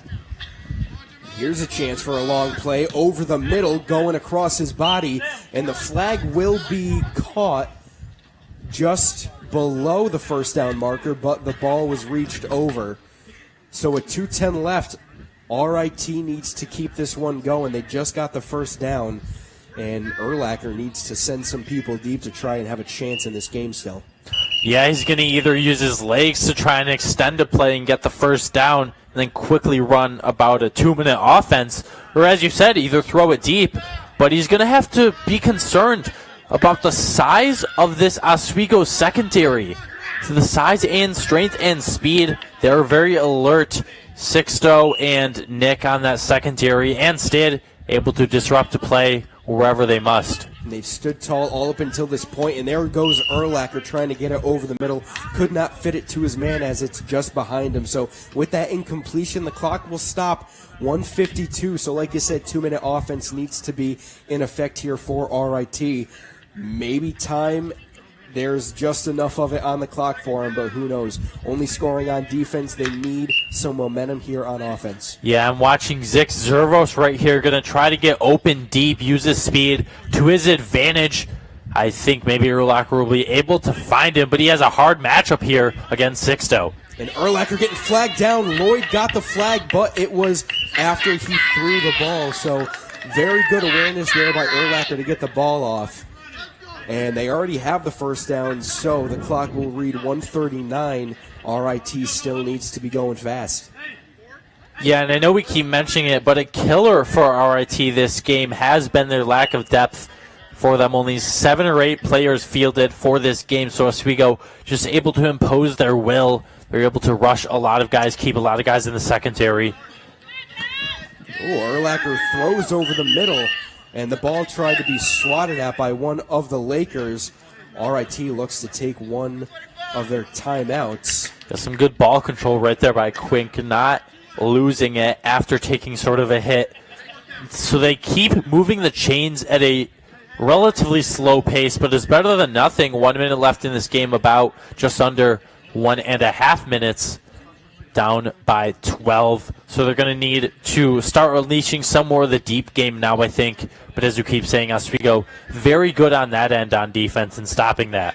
And especially right now because, as we'll see Vic move the chains just a little bit more, it is 4th down, so RIT needs to get to that leftmost white line where the other orange cones are. If they can't, then it might as well be the 3rd straight win for the Lakers. So a play-action pass here. Urlacher going deep. Throw in. It is tipped up but not intercepted. But the Lakers will get the ball as Urlacher tried to fit it through to his man. And we're going to see a late flag here by Kenny Gerard. It might be on the Laker defense. And it will be, so maybe a savior for RIT. I think one of the players hit the hand of the quarterback, so it will be, I believe, a fresh set of downs for the Tigers, but we'll see what the call from Gerard and Kurtz. Yeah, RIT able to extend the drive now and move the chains even further. 1:15 left in this one. It'll be interesting to see what they do. Might Urlacher, you have to think he might use his legs on at least one play and then unleash a medium pass over the middle on a slant. We know how fast Vic is, so it'll be very interesting to see what happens here. It might be that play here is all he needs is the first down. He's going to use his legs, and he's going to get it. He's going to extend the football to get just a few more yards. So Urlacher, a smart play there. Obviously, the new set of downs with that penalty barring on Oswego gives them a fresh set of downs just around where they needed to get another first down. So now it's going to be 1st and goal for RIT, and Urlacher, like you said, needed to make at least one run play. That was it. So now it stops the clock at 1:05, and now they have a minute to try and get something going within the Oswego State end. But as soon as they get something here, they're going to need to go on defense to try and stop the Lakers again. So Lakers on defense need to make a good play here, and with Urlacher all alone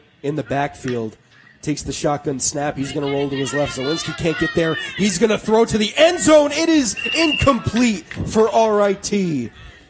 Good play there by Dubé to just get into coverage, and it's going to be 2nd down with about 57 seconds left. Yeah, Dubay disrupting that play right as RIT was about to move the chains even further. Just an amazing play right there by Dubay on one of RIT's biggest threats in Zix Zervos. But RIT lives to fight another day with a few more downs here before time expires. So it's going to be second down still. And now Urlacher's going to have a man to his right. It's going to be Will Tallarico. And he's going to serve as an extra blocker. It is thrown in almost a touchdown. That would have got them right back in the game, but dropped by one of the Tigers. Very detrimental there by Wellington, who had a couple of good plays already on defense. And Rochester cannot connect. 3rd and goal now. Yeah, Wellington right in the breadbasket. Just could not corral that one, and that is a critical drop right there for RIT. They had a chance, as you said, to pull within striking distance, could not do it, and now it's a do or die right here. It's going to be Urlacher again, this time with Tallarico to his left, maybe serving as another blocker again. So Urlacher's going to take the snap. Turner, heavy pressure, can't get home. Urlacher floating to the end zone. It is knocked away by 6. Oh, what a great defensive play to keep this one the Lakers' way by 12. And he is everywhere on the field so far. And is that 4th down? Could have swore that was 3rd, but a flag will fly. We'll see what it's on now.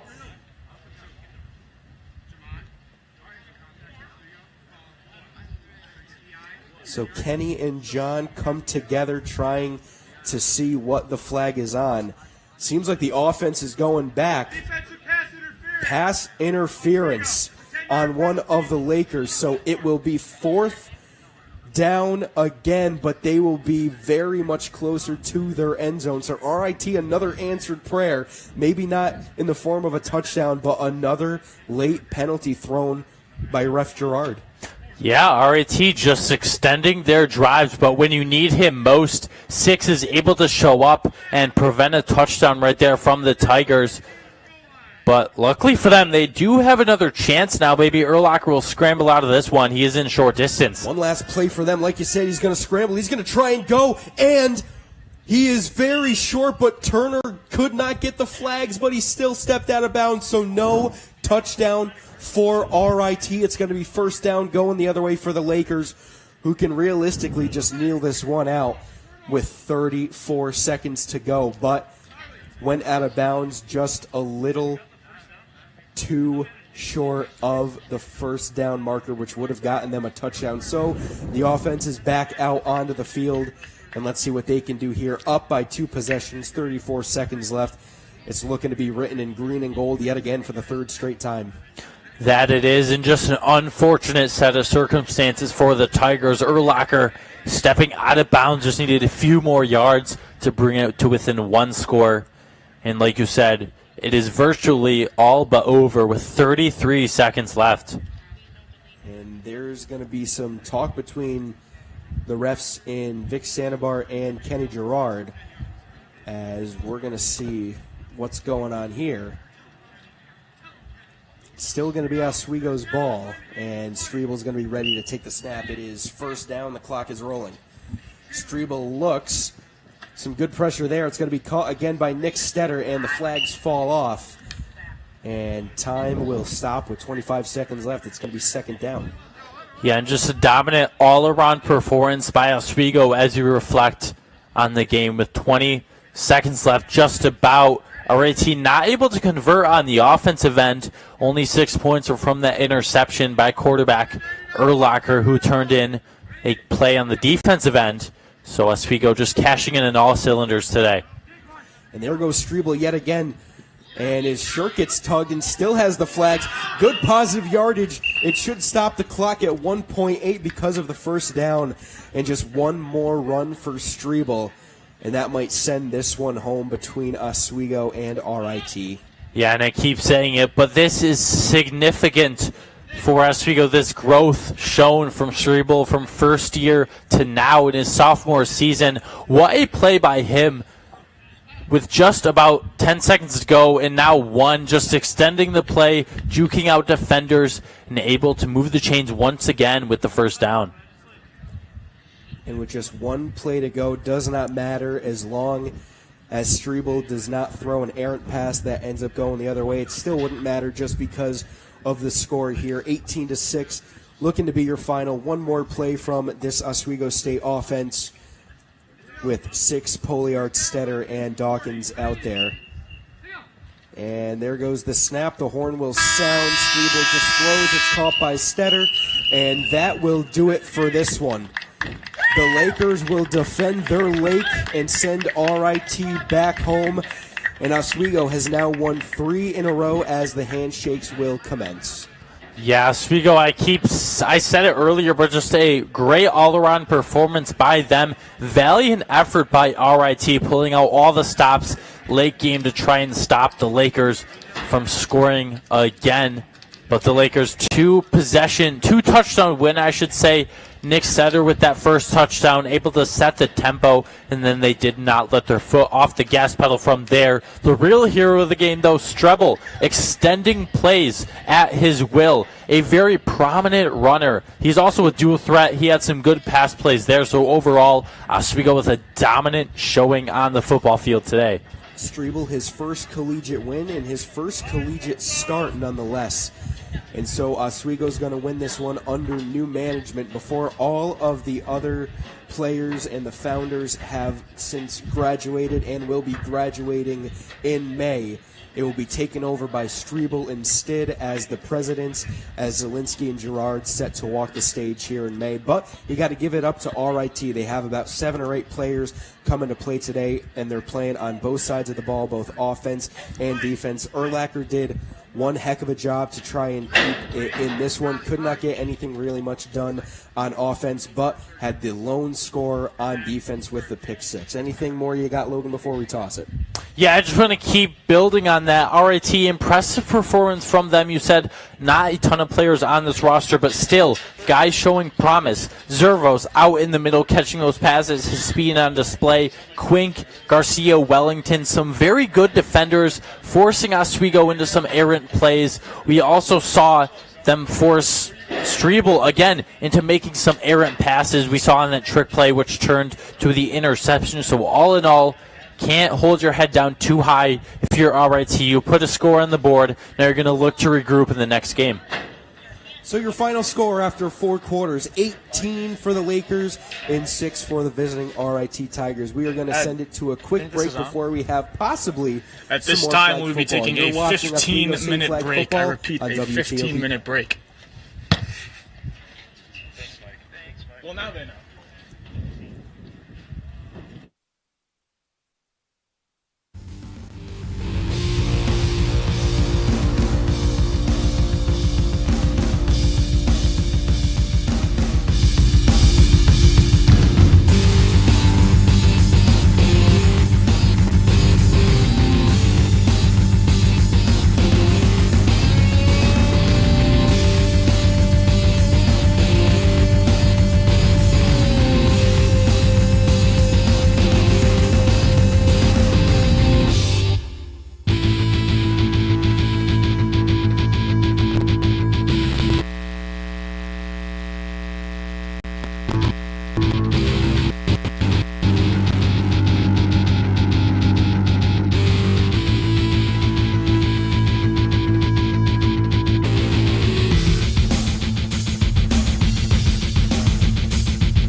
WTOP 10. Not much of a varsity game going on here, as RIT really just wants to go home because, you know, they have about like an hour drive and it's like 6 o'clock. They probably have school tomorrow, stuff like that. So a little bit lower stakes here, obviously not going to count on the record. A lot of the guys who are graduating for Oswego will be playing in this one today. So, and a couple of them actually are going to be on the opposing team in Rochester.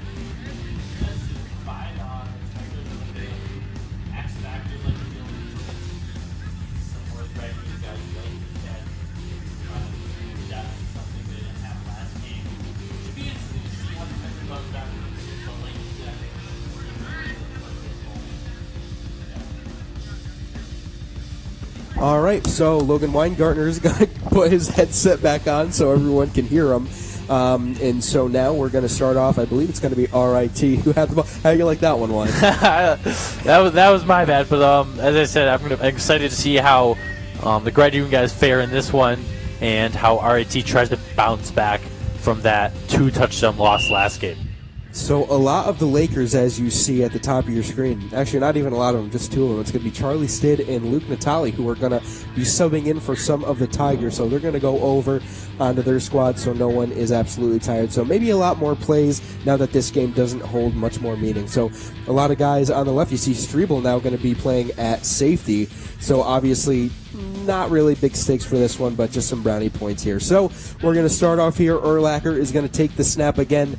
Urlacher pressured by Turner. He's going to throw over the middle, and that one is going to be too low for his receiver. So, again, good stop there by both Turner and Lloyd to get some pressure and get the ball out pretty quick.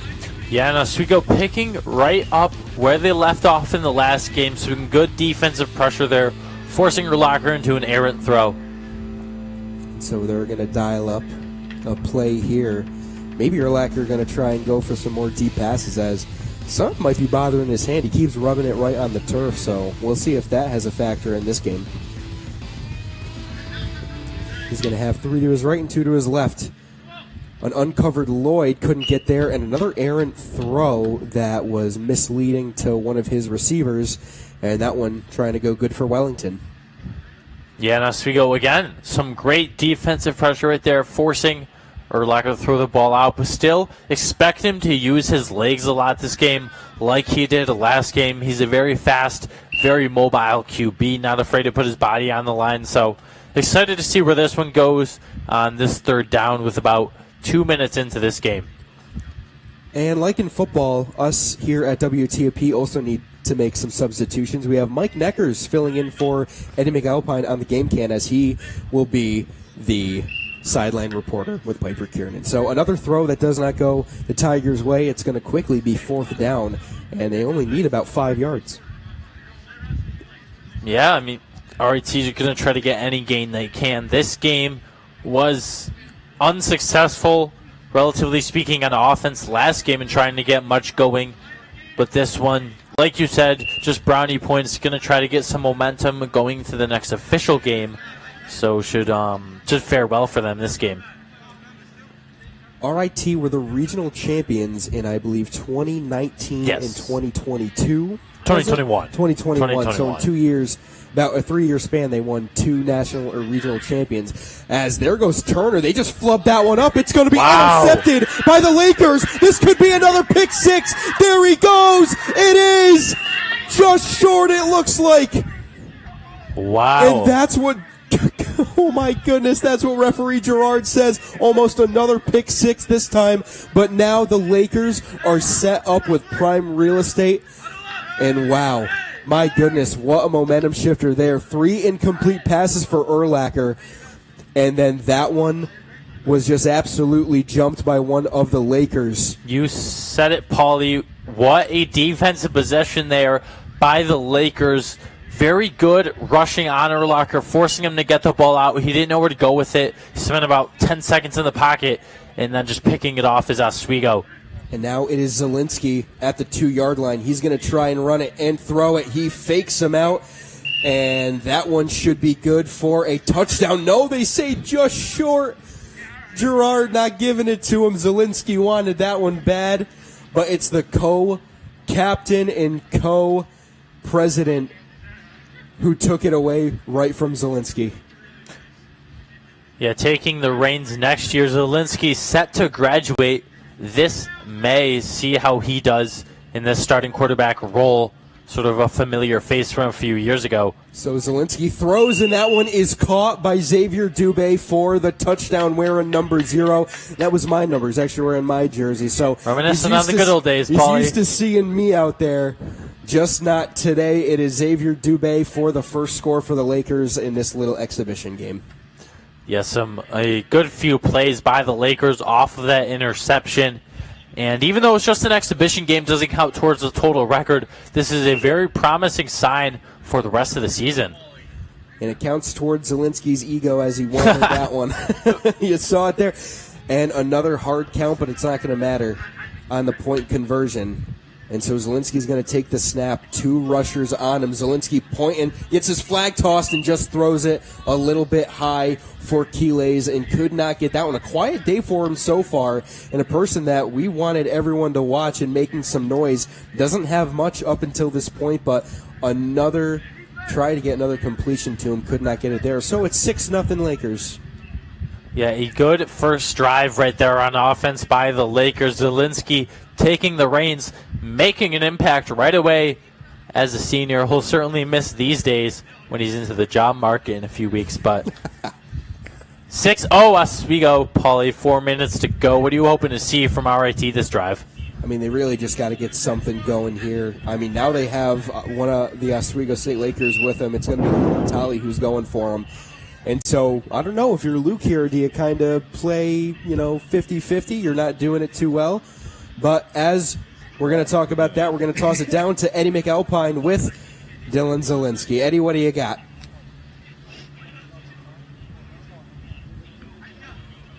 Thanks, guys. I'm here with a legend for this Oswego Lakers flag football team, Dylan Zielinski. Dylan, you just got the scoring going early in this first quarter. Talk about what's that like for you. Yeah, I mean, defense set us up perfectly. We only had like 5 yards to go. Honestly, I thought he scored a pick 6, but just had to get it into the end zone. Now, I see you're wearing that retired Lakers number 2, the first jersey retirement in program history. What's that like for you? It's awesome. I mean, it was a cool thing to do. A few of the guys got a bunch of them, just guys that have been around for a while.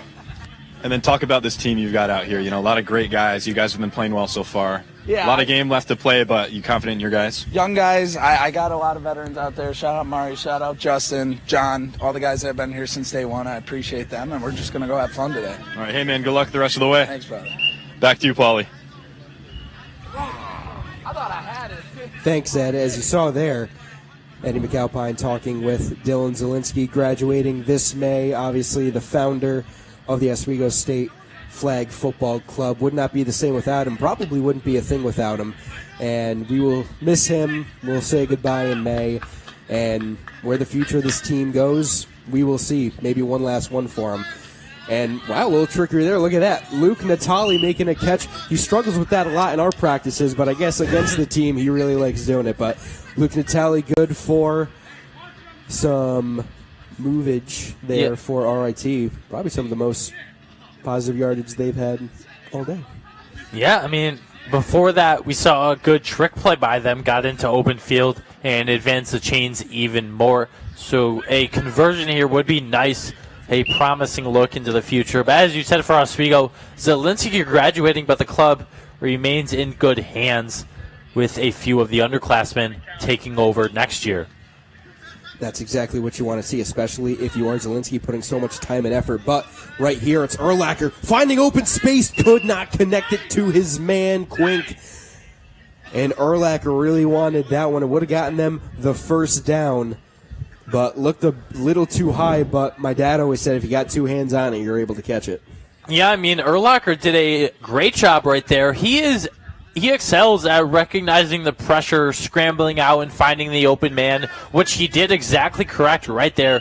Unfortunate drop, though, by Quink, but promising signs by Urlacher, who is a very much of a dual-threat QB we've seen so far, makes the right reads, scrambles out, gets out of pressure.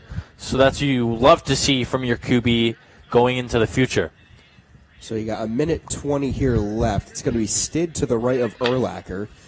2 out to his right, 2 out to his left, and Sandobar tries getting out. Urlacher just throws on the run, and another dropped pass by one of the receivers, that time Will Tallarico. And Urlacher putting it on the money here, but just not getting it to go. Yeah, just not an ideal offensive possession. Urlacher putting the balls in all the right spots, but just an unfortunate drop right there by Tallarico, not able to corral the ball. And you hate to see it as an RIT fan. Still a couple Lakers within the RIT program right now. 40 seconds left here in the first quarter. He's going to motion out Stid to his right. Urlacher pats the hand down on the grass. And again, 2 out to his right, 2 out to his left. Urlacher takes the shotgun snap, 2 coming at him. Sandobar trying to get him. He's going to throw for Stid, and that one just a little bit errant out to his right and over the head of Charlie Stid. It will be a quick 4th down, and a lot of jarring right there. A lot of flags getting thrown by Ref Gerard, and actually that looked like that would be 4th down, or at least a failed 4th down conversion, as Dylan Zielinski's not going to be playing any defense and will step on the offensive side. I'm hoping to see a bit of a deep ball for Zielinski, trying to see how much the arm extends with a few deep threats on the field. Nick Stetter is in street clothes, does not seem to be taking the field on offense right here, but you have 6, who we know is a powerful force on offense, very elusive. Maybe he can cut up a defender right there to take it to the house. And you see some of the seniors on this team. Zielinski, obviously, at quarterback. You have John Kurtz. PC is what we call him, point converter. If you're ever around 5 yards away from the end zone, I mean, he is a sure go to try and get it for you. And then Lamari Dawkins at the top of your screen. A little shovel pass there for Dubé. It's not quite the first down, but will get them ever so closer. Yeah, good dump off right there by Zielinski, faking the defense out. Probably thought he was going to run up the middle. Just a good, quick dump off. Sort of a Josh Allen-esque possession right there from Zielinski on that down as the horn buzzes, signaling the end of the first quarter. And if it was such a Josh Allen possession, the ball would have been 40 yards the other way in a fumble in a very, very decisive playoff game. That's fair. But you didn't hear that from me. Just go watch it back. But Zielinski again, I mean, the founder of the club. It's the first time the school has seen football of any kind since 1976. So, yeah. I mean, hey, if you are committed to Oswego and still want to play a little bit of football, I mean, coming here, being a part of this club, like I said, it's probably the most fun I've had in college. So it's going to be Zielinski again, moving his way. He's going to run. Oh, Use wow. the old man legs. He's going to keep going. He's going to run into Lamari Dawkins. And a fun fact about him, he loves LeBron a lot. It's actually scary how much he loves LeBron. But Zielinski's going to get the first down. It's going to be 1st and goal here for the Lakers. Hey, nothing but respect for that. So a good run by Zielinski right there, using the legs, which I didn't think he would break out in this second quarter, but now they're in a great field position, possibly able to go up by 2 scores. And he fumbles the snap. And my dad, you know what? Yeah. To my dad's point, when he said you only get one hand on it, you should catch it. That's on him. Yeah. That's the old man taking it out in him. So he's going to try and hurry this offense up. Kurtz to his right as well as 6. To his left is going to be Dawkins and Dubé. So there goes Zielinski to his right, trying to throw to the end zone. 6 can't make the catch. Like we said earlier, at practice, he is a surefire touchdown machine. Could not connect it there. A good pass there by Zielinski, but good coverage by the Tigers. They couldn't connect. Yeah, 6. 2 drops today. He had the one in the first quarter in that first game, and now the second one. Maybe a little bit overthrown, forcing him to extend his body. But nonetheless, just an unfortunate drop right there for 6. Gonna look to regroup with Zielinski and company right now. So we'll have 2 blockers in Ford and Miller, only 1 rusher, so should be pretty easy. He's going to look for Dawkins in the end zone. Oh, my goodness! A one-handed interception by a Laker who is wearing the RIT orange, and that's what you'd expect from Zielinski. My goodness. The first intercept, and he's going to hear, oh, my God, I've waited for this. I've waited for this. An interception thrown by him. RIT has not very good field position, but they have the ball back, and that's all they could hope for. Yeah, Zielinski now a little bit triggered on the sideline there. Just an unfortunate miscommunication, really, between Zielinski and the receiver. So they will look to regroup on defense, as RIT will also look to put a score on the board on offense, which they have not done throughout either of the two games today yet. And I told him in the second game, I said, you're good for at least two of them. So I'm waiting for him. There has to be at least one more, but my goodness, and I know he's hearing it. He certainly he's is. secluding himself from everybody else. Oh, man, we feel bad. You know what? If he had to score one touchdown to go out, he had to throw one more interception. So that's why you get out of your system. Obviously, this game, like we said, does not count, but still good. Turner, oh, my goodness. What a play there. Urlacher goes to a wide-open Tiger. Strebel can't get him. There he goes. Your boy, Zick Servos, all the way to the end zone. Touchdown, Tigers. And you see there Charlie Stid in the white Oswego jersey is celebrating with his new team, a free agent just within both games, and then goes to the RIT side. Biggest play we've seen all day, and what a good one for the Rochester Institute of Technology Tigers. Yes, Zervos putting on the wheels right there. The Binghamton native, a great route to cut up the defense, found himself in open space. But Urlacher, too, extending the play, escaping the pressure. Just an amazing ball, but an even better catch and a first move off of that catch by Zervos, and then races to the end zone. I'm now 2 for 2 on my players to watch. Nick Stetter caught that ball for a touchdown in the second quarter of the first game. Zervos cashing in. Hey, go to me whenever you need a pick. And it was great pressure there by Jamon Turner. Just cannot get it home. Urlacher was able to set his feet, and it was a wobbler, a very wobbly ball, but does not matter as it resulted in 6 points. The only person who could have gotten to Zervos was the quarterback, or at least for the last game. Jacob Strebel could not wrap him up, and now they're looking for the 2-point conversion rather than one, and it was handed off to Stid, who, I don't know, that looked a little fishy there. I get he's a Laker, but he's with the RIT Tigers right now and just completely dropped the ball. So I'd investigate that a little bit. Might have to look into that a bit. Maybe have to. Kick him off the team. You can't for Oswego. He's going to be the new president. That's true. The co-pres. That's true. Club is in good hands with Stid, very stand-up guy, and an even better player on the field. Absolutely. So Charlie Stid will stay with Rochester for the moment, and it's going to be Zielinski in the offense going right now. So right now you have Lamari, Pat, Six, and John going to receive. Good pressure right there. Tried to get it to Santabar, could not. And very heavy pressure off the right side from RIT. Zielinski flustered, just needed to flip it to one of his linemen. And with all the eyes of Central New York on him, Zielinski not able to make a play yet again.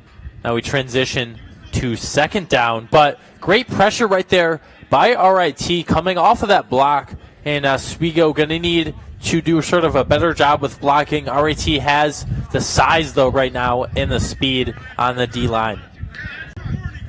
So right now there's no one who's going to be with Zielinski in the backfield. He's going to have 2 to his left, 2 to his right. It's going to be the same people he had beforehand. Another good rush. Tries to throw it out to Nate Miller.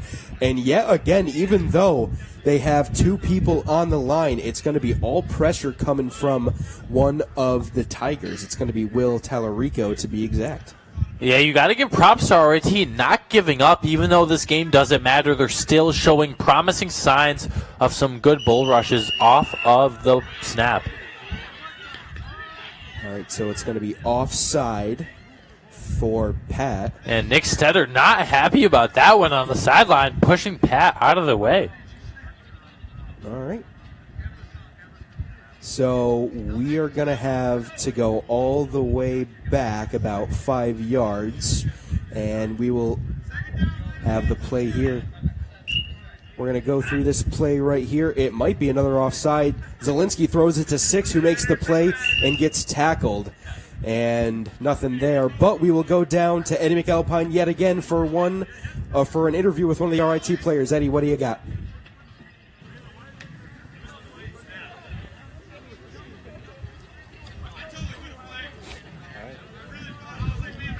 Thanks, guys. I'm here with Tigers quarterback Daniel Urlacher. Daniel, a beautiful ball down the sideline to tie this game up. Talk about your play so far. I feel like that first game I didn't play as great as I could. Arm wasn't feeling great. Just threw a couple errant passes, a couple picks, but I want to take this game as a redemption game, kind of redeem myself a little bit. I saw some of those corner routes were getting open with the drag concept. I forgot what it's called, but so I saw him and he was open. It wasn't a great ball, but he was just pretty open and he ran under it. So yeah, I was just very glad with how that play ended up. And then that touchdown came after your teammate got a nice interception down in the red zone when the Lakers were looking to score again. So now tie game. Just talk about the performance of your defense getting you that opportunity. Oh, totally, man. That was an awesome snag. I'm not really sure his name. He's from Oswego, but he made a great play. Put his hand up, got it, brought it in with one hand, and that's just an incredible play. Flag gets pretty hard down by the goal line. There's not as many people rushing. Quarterback has a lot more room to run. So I'm very happy that the defense going to stop there. I know Tu's a pretty good quarterback, so good to make a play like him on that in the red zone. All right, Daniel, thank you so much. Good luck the rest of the way. Yeah, thank you, guys. Thank you for having me. Back to you, Paulie.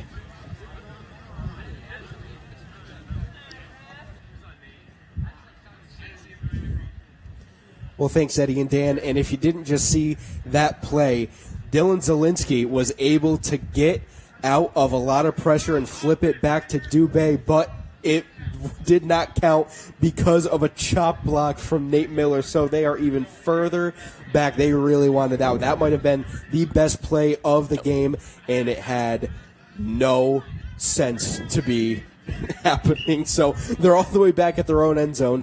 2:36 left. Zielinski looks to fire deep. Yeah, I thought he was about to unleash that one there. Good. Very good blocks there by Nate and Gwen. He's going to chuck it, trying to get it to John Kurtz. Could not get it in a sea of Tigers.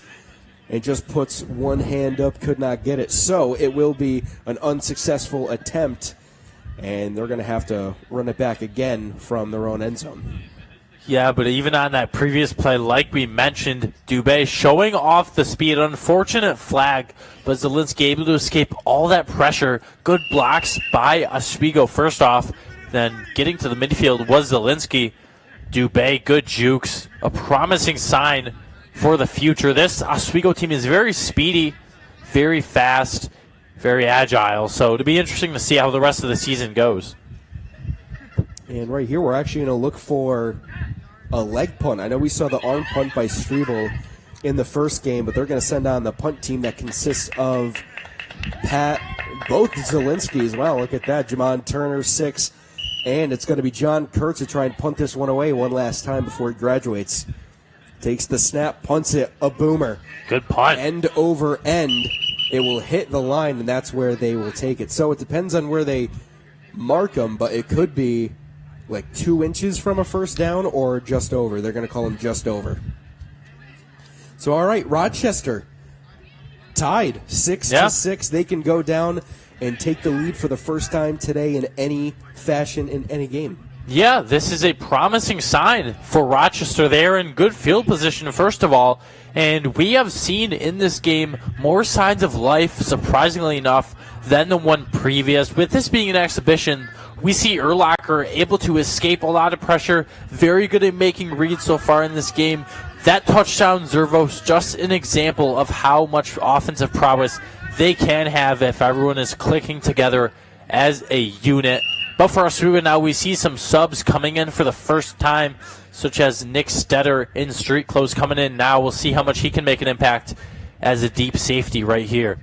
A lot of new players out there for Oswego. I'd know their name if they, put their name in the spreadsheet that I put out. So, a lot of people that, you don't know that I don't know. So we're both just going to have fun with it. All right. So it is going to be Urlacher again. Look at that. 2 Lakers to his right side in Stid and Natali. And then one of the Tigers to their right as well. So a 3 to their right, 2 to their left, thrown and almost blocked by Strebel. That is going to be called by Coach Gerard every day of the week. And Zig Zervos got the worst of it. Could not get the ball. And then just an absolute shoulder there by Strebel. He should be ejected from this game. He should. But a good read right there by Oswego and a dangerous ball from Urlacher. Zervos not able to corral that one. It went above him, but good sportsmanship from Strebel right there. Him and Zervos patting each other on the back. Just a friendly competition this game is. obviously did not mean to do it with the stakes of this game. But you know what? It happens. Just because it's flagged doesn't mean that it can't be physical. Yeah, Even though it strides 100%. away from being physical, doesn't mean that every now and again you're going to get hurt. For example, in the Nassau tournament, Desi Zielinski got absolutely clocked in the face wow. that time. And then in practice, either a couple weeks before or weeks after, I, quote-unquote, accidentally punched her in the face. So we're not going to Whoa, Paulie. Accidentally, of course I said. But they're going to put Zervos in motion. Urlacher going to look deep. It's going to be to Stid. And Charlie Stid right there looks to be for the first down, as there seems to be one singular person in the stand who is a Stid fan. Yeah, loud and proud. And seemingly probably the parents of Stid, as, again, they move it even farther down the field, RIT does. And I got a fun fact about Stid. It was his mom's birthday last week. Oh, wow. So, happy belated birthday, Miss Stid. Yeah, happy birthday. Good digging too, Paulie. Yeah, thank you. Yeah. That's what happens when people put their information in the spreadsheet, Yeah. like I asked. Hey, there we go. All right, from South Glens Falls as well. Wow. Yeah. And again, as I said, RIT building some momentum here, as they have a few Oswego players contributing to them, granted, but still, nonetheless, some impressive showings by Urlacher and company right now. As he'll be set to throw again, plants his feet, throws to the end zone. It is intercepted by Xavier Dubé. Had that touchdown called back and now has an interception. Lakers have the ball deep in their own territory. And Dubé has been an underrated star of this game, I'd say, Paulie. He is contributing on both ends, most notably defense. He has had a few pass breakups and right there an interception. But now Oswego taking back the reins on offense. Thank you to Dubé, they say. And seemingly Zielinski back on the field, trying to make up for that interception back in the game. Maybe he'll launch a deep one right here. Oh, yeah. Dubé from Saranac, New York is a second semester freshman psychology major, as Zielinski throws to that one. 6. How did he get out of that one? Covered by Stid and another Tiger. And he just went full-blown right there, and that's the type of moves that he can make, as one of the Tigers is down and can get off the field with his own power. That is going to be love to see number that he's okay. 99, Yeah. Joel Wellington. So, as he gets helped off the field, we'll go back to Xavier Dubé. A little fun fact about him, like I said earlier, 6'5", and won 3 sectional championships in football. Wow. And now he is the starting receiving tight end for the Oswego State flag football team. Very deserved, very deserved. One of a lot of younger guys on this team. Zielinski said that this group has been consistent for the last 3 years. Now it is a new and younger group. He is excited to see what they can do, and they've already put their talents on display in this game, so I'm sure he's very happy after walking the stage in a few weeks. Just going to flip it. Did he get the ball out? I believe he did. Ref Gerard's going to call that a catch for 6, so they're going to take a timeout with 36 seconds left. So Zielinski basically just got it out right in time before his flag got pulled. And 6, good awareness just to leap back and catch that one. Yeah, 6 in this game has been a very good contributor, not just that short gain. He's had a few good medium gains, too, trying to get the ball more downfield. So he's been more present in this game than the one before. As Oswego subs QBs, they go from Strebel to Zielinski in this one. And Zielinski tried to hard count him, can't find anything, just flicks it out to Dubé. And Dubé got enough for the first down, so the time will stop. And great play there by Zielinski as he just flicked it out for Dubé to catch as the pocket collapsed right on him. Yeah, certainly did. And Dubé seemingly very much taller than everyone on the field, now taking the O-line position. And Zielinski is going to go deep. He has 6 wide open. Oh, and 6, my. what a grab, inches away from the end zone, and looks up at me, and I'm not too impressed by him, but 6, what a play there, trying to backpedal, and wow, Logan, what a dot there from Zielinski to 6. You see a lot of that at practice. Yeah, 6 making the amazing grab, almost an overthrow, but 6 able to extend his body, almost make a gymnastic-like move. That's peak athleticism on display, but an even better display of communication right there from Zielinski and 6. So 2 great plays there by the veteran quarterback to avoid pressure on 2 plays back-to-back. Flip it to his tight end and then get it to his top target. And he'll look for Dawkins, and he is in for the touchdown. Lamari, the guy who loves LeBron, gets it for the second touchdown of this exhibition game for the Lakers. Yeah, Lakers now going up by 1 score right here. RIT almost within striking distance, but that one was too easy for Oswego. No one right there on him, able to get the 6. And again, Oswego 12-6, only 14 seconds to go in this one. See what RIT can draw up.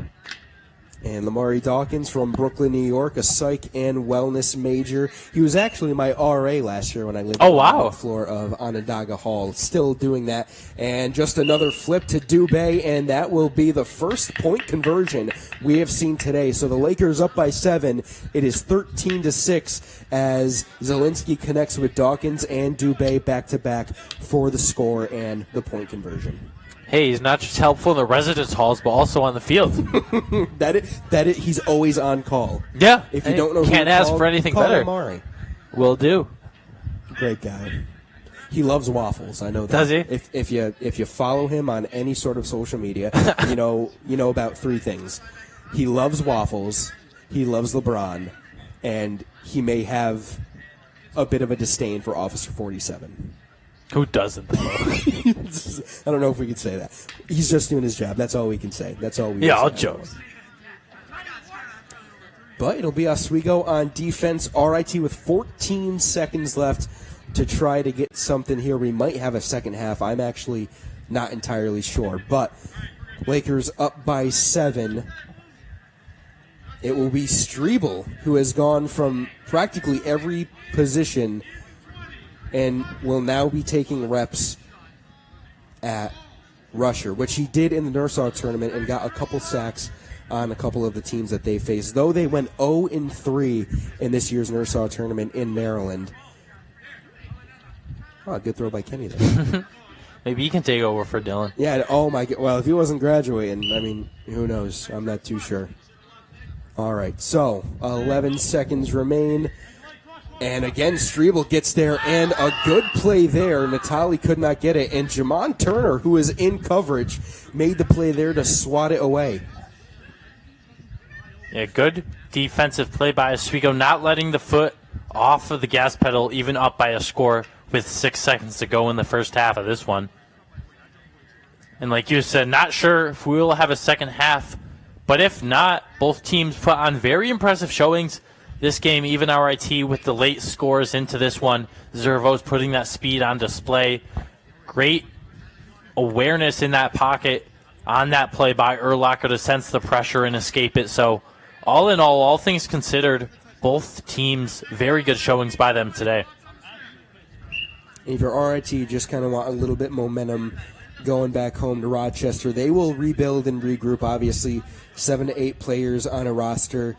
Not ideal. These obviously were champions at one point, and when they faced us a couple years ago, I mean, they were a tough challenge. As that one is just lofted up, and it is 6, who tries to get some of the players away from him and is taken down by number 88, Zick Zervos. So a pick to end the half for 6, and Zervos a good play to keep it at a 7-point lead for the Lakers. So right now, 13-6 as we will go into the second half. Good showing by both teams. Obviously, Zielinski out there slinging the rock one more time. And really, Urlacher just putting it right out there, everything he has. And so, yeah, just, again, exhibition game does not mean much, but fun to call another game with Logan Weingartner. Yeah, grateful to call it again alongside you, Paulie. As I said in the pregame, had covered a lot of sports in this press box: lacrosse, soccer, field hockey, more. Grateful to golf football one time. Hopefully we can do some more of it in the future, as we will have our own sort of WTUP game next week broadcasted right here on the YouTube channel, so make sure to tune into that. I will be playing in that one, and Paul, I believe you will too, right? I will be calling it again. Calling. I will be Okay. calling it again. So if you enjoyed this one, tune in. I believe Yes. May 3rd. 3rd or 9th. 3rd. I thought we had. Okay. Oh, is it? Somewhere in May. We will. Yeah, that's we my will bad, yeah. Get it out. I got to pinpoint the Join exact us date. sometime in May, and you will watch more unathletic people. All right. So for now, we will get 6 with Eddie McAlpine for an interview. Eddie, 6. What do you got? Which way were we going? We were going this way. Nick, other way. Oswego ball going that way.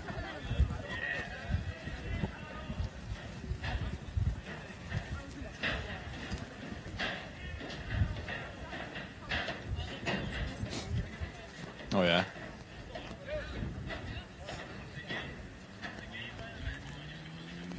All right, some technical difficulties there, but more on 6. He was the MVP of last tournament. He wears number 6 because guess what?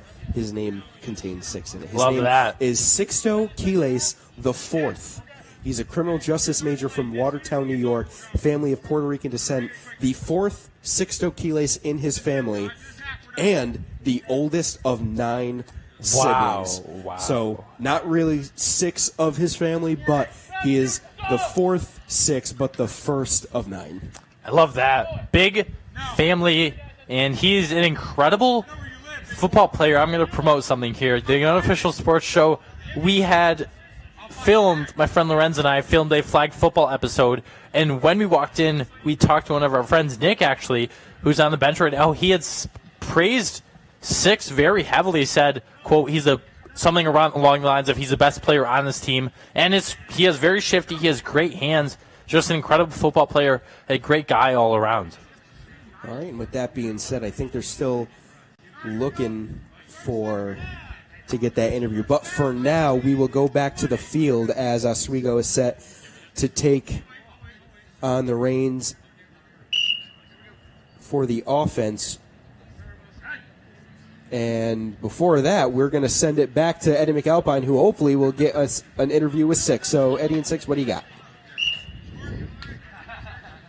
Guys, I'm with Lakers star two-way player Sixto Quiles. Sixto, you caught a touchdown there in that second quarter to give your team the lead at the half. Talk about that throw from your quarterback and just what you were seeing out there. Yeah, honestly, I didn't know he still had it. He's kind of getting old up there in age and stuff, you know. Had to break out the old rust bucket, but it was a pretty good ball. I just went up and grabbed it. And what has to happen now for you guys to make sure you take this victory here for the rest of the way?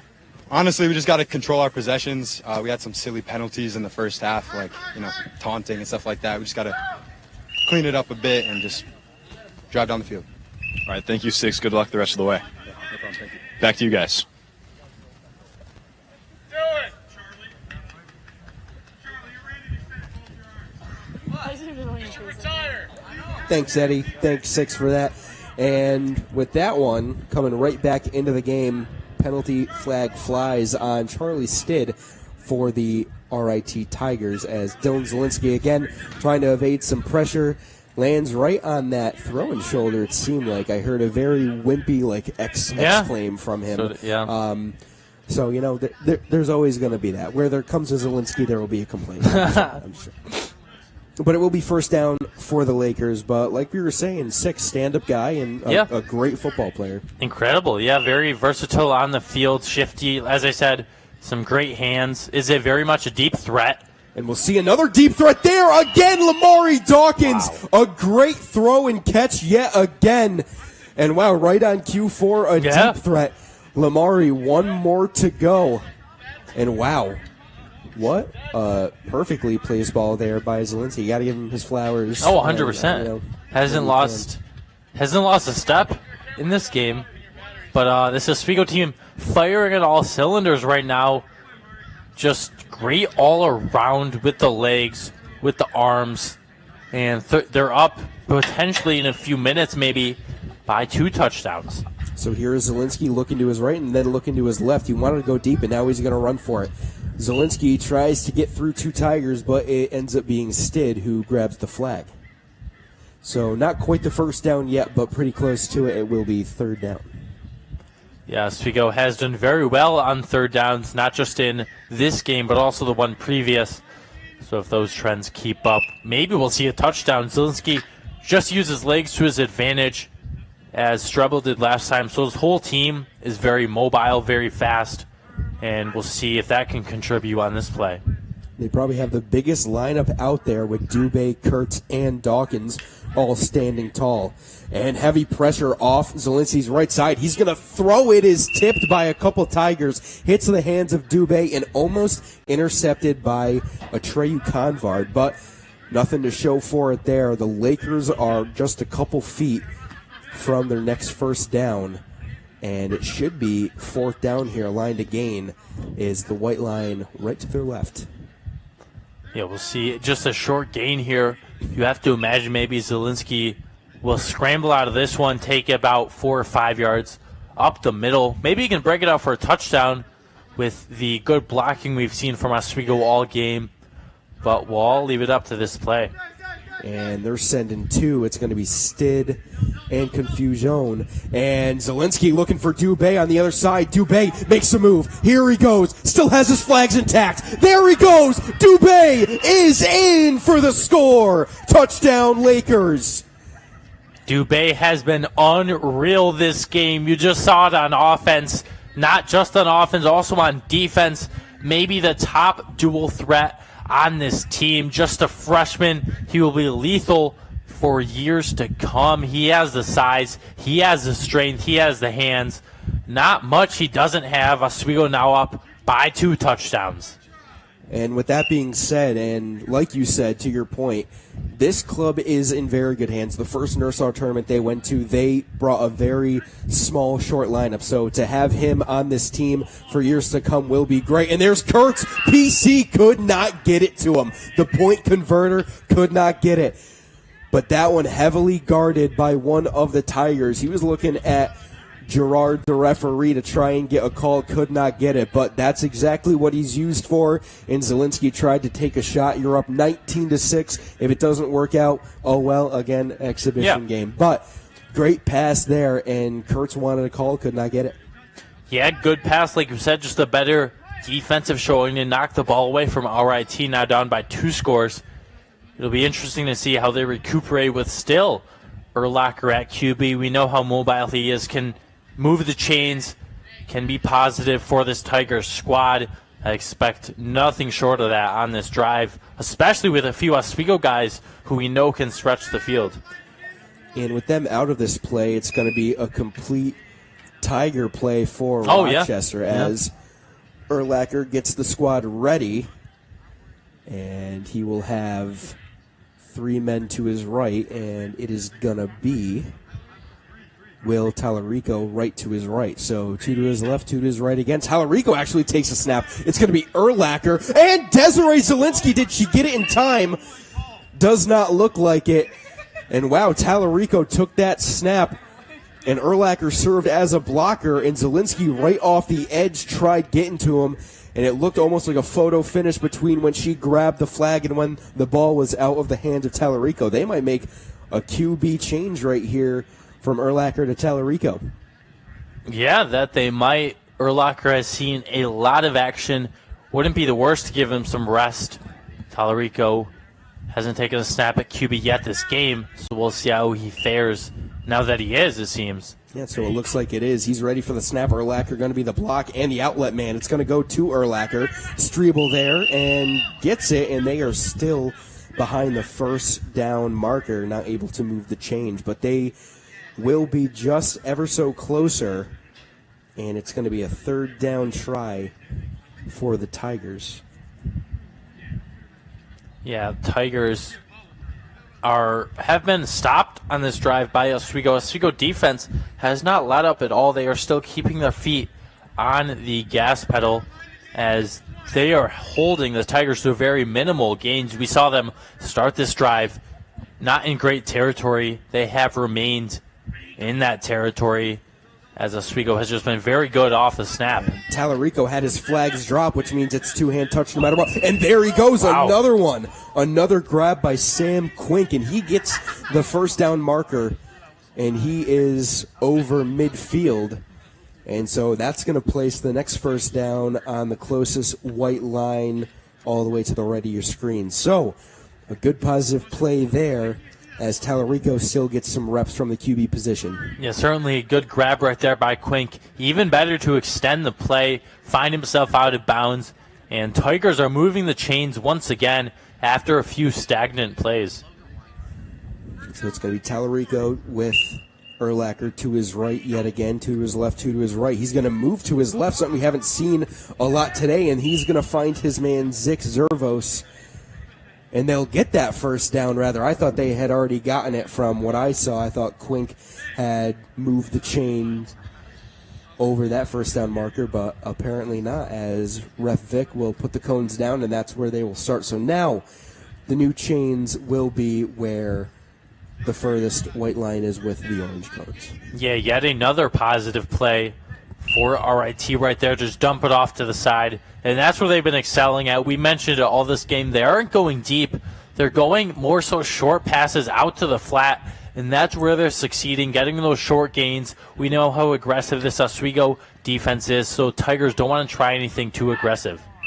And they tried going deep right there, but the ball sailed out of bounds before Bernard could get possibly his second interception of the day. Yeah, I mean, like I said, they tried to go sort of deep there, and it did not work. What they have been sticking to the whole game so far, really up until that point, is the short game, which has worked.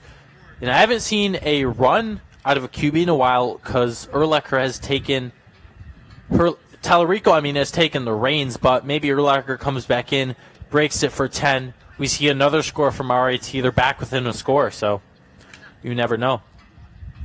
You really don't, as, again, this game has no purpose other than the love of the game. Obviously, a lot of the seniors for both RIT and Oswego trying to get some final playing times of their collegiate career. It's going to be Tallarico going deep. Six is on the coverage, and he tries to pick it off his own deflection.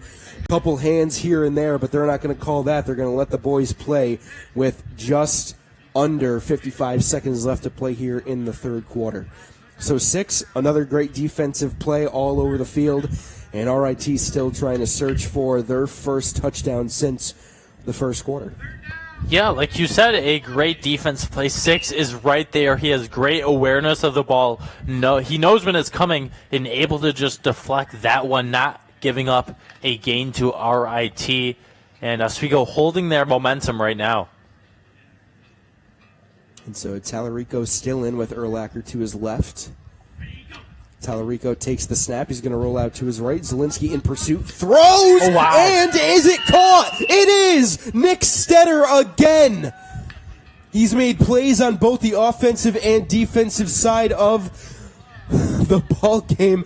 And within 2 games, he has a touchdown and an interception. So the horn will sound, and it will be a first down for the Oswego State Lakers. Maybe one last drive here for the founder and president Zielinski, as Stetter comes up huge again with his second pick of the day and his first of this exhibition game.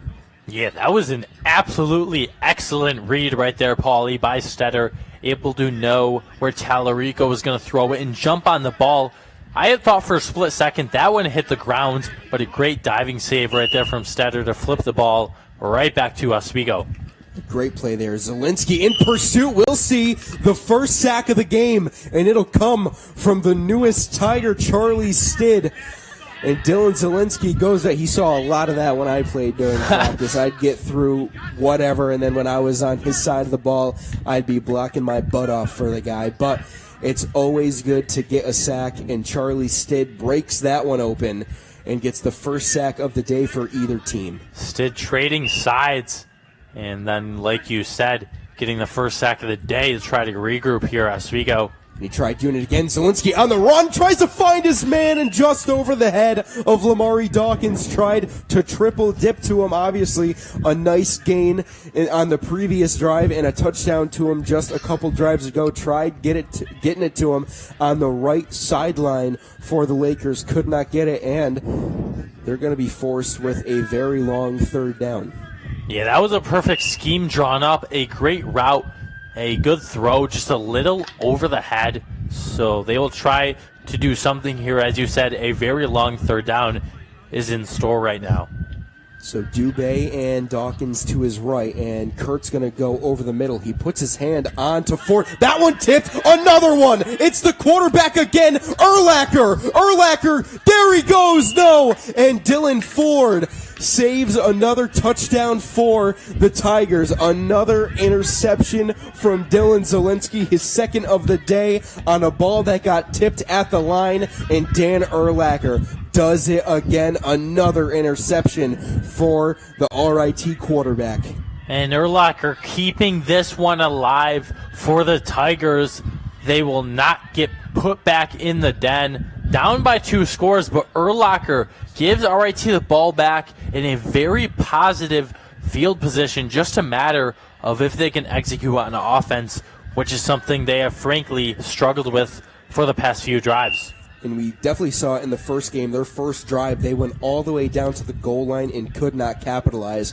So right now they are just about on the 5 or 6 yard line going into the end zone. So let's see what the new quarterback in Tallarico, if he can get this one to go in the back of the end zone. So he'll take the high snap. He'll get it. Tallarico throws over the middle. That one will be caught for the RIT touchdown. And it was just a matter of time before they got their first offensive touchdown of the day.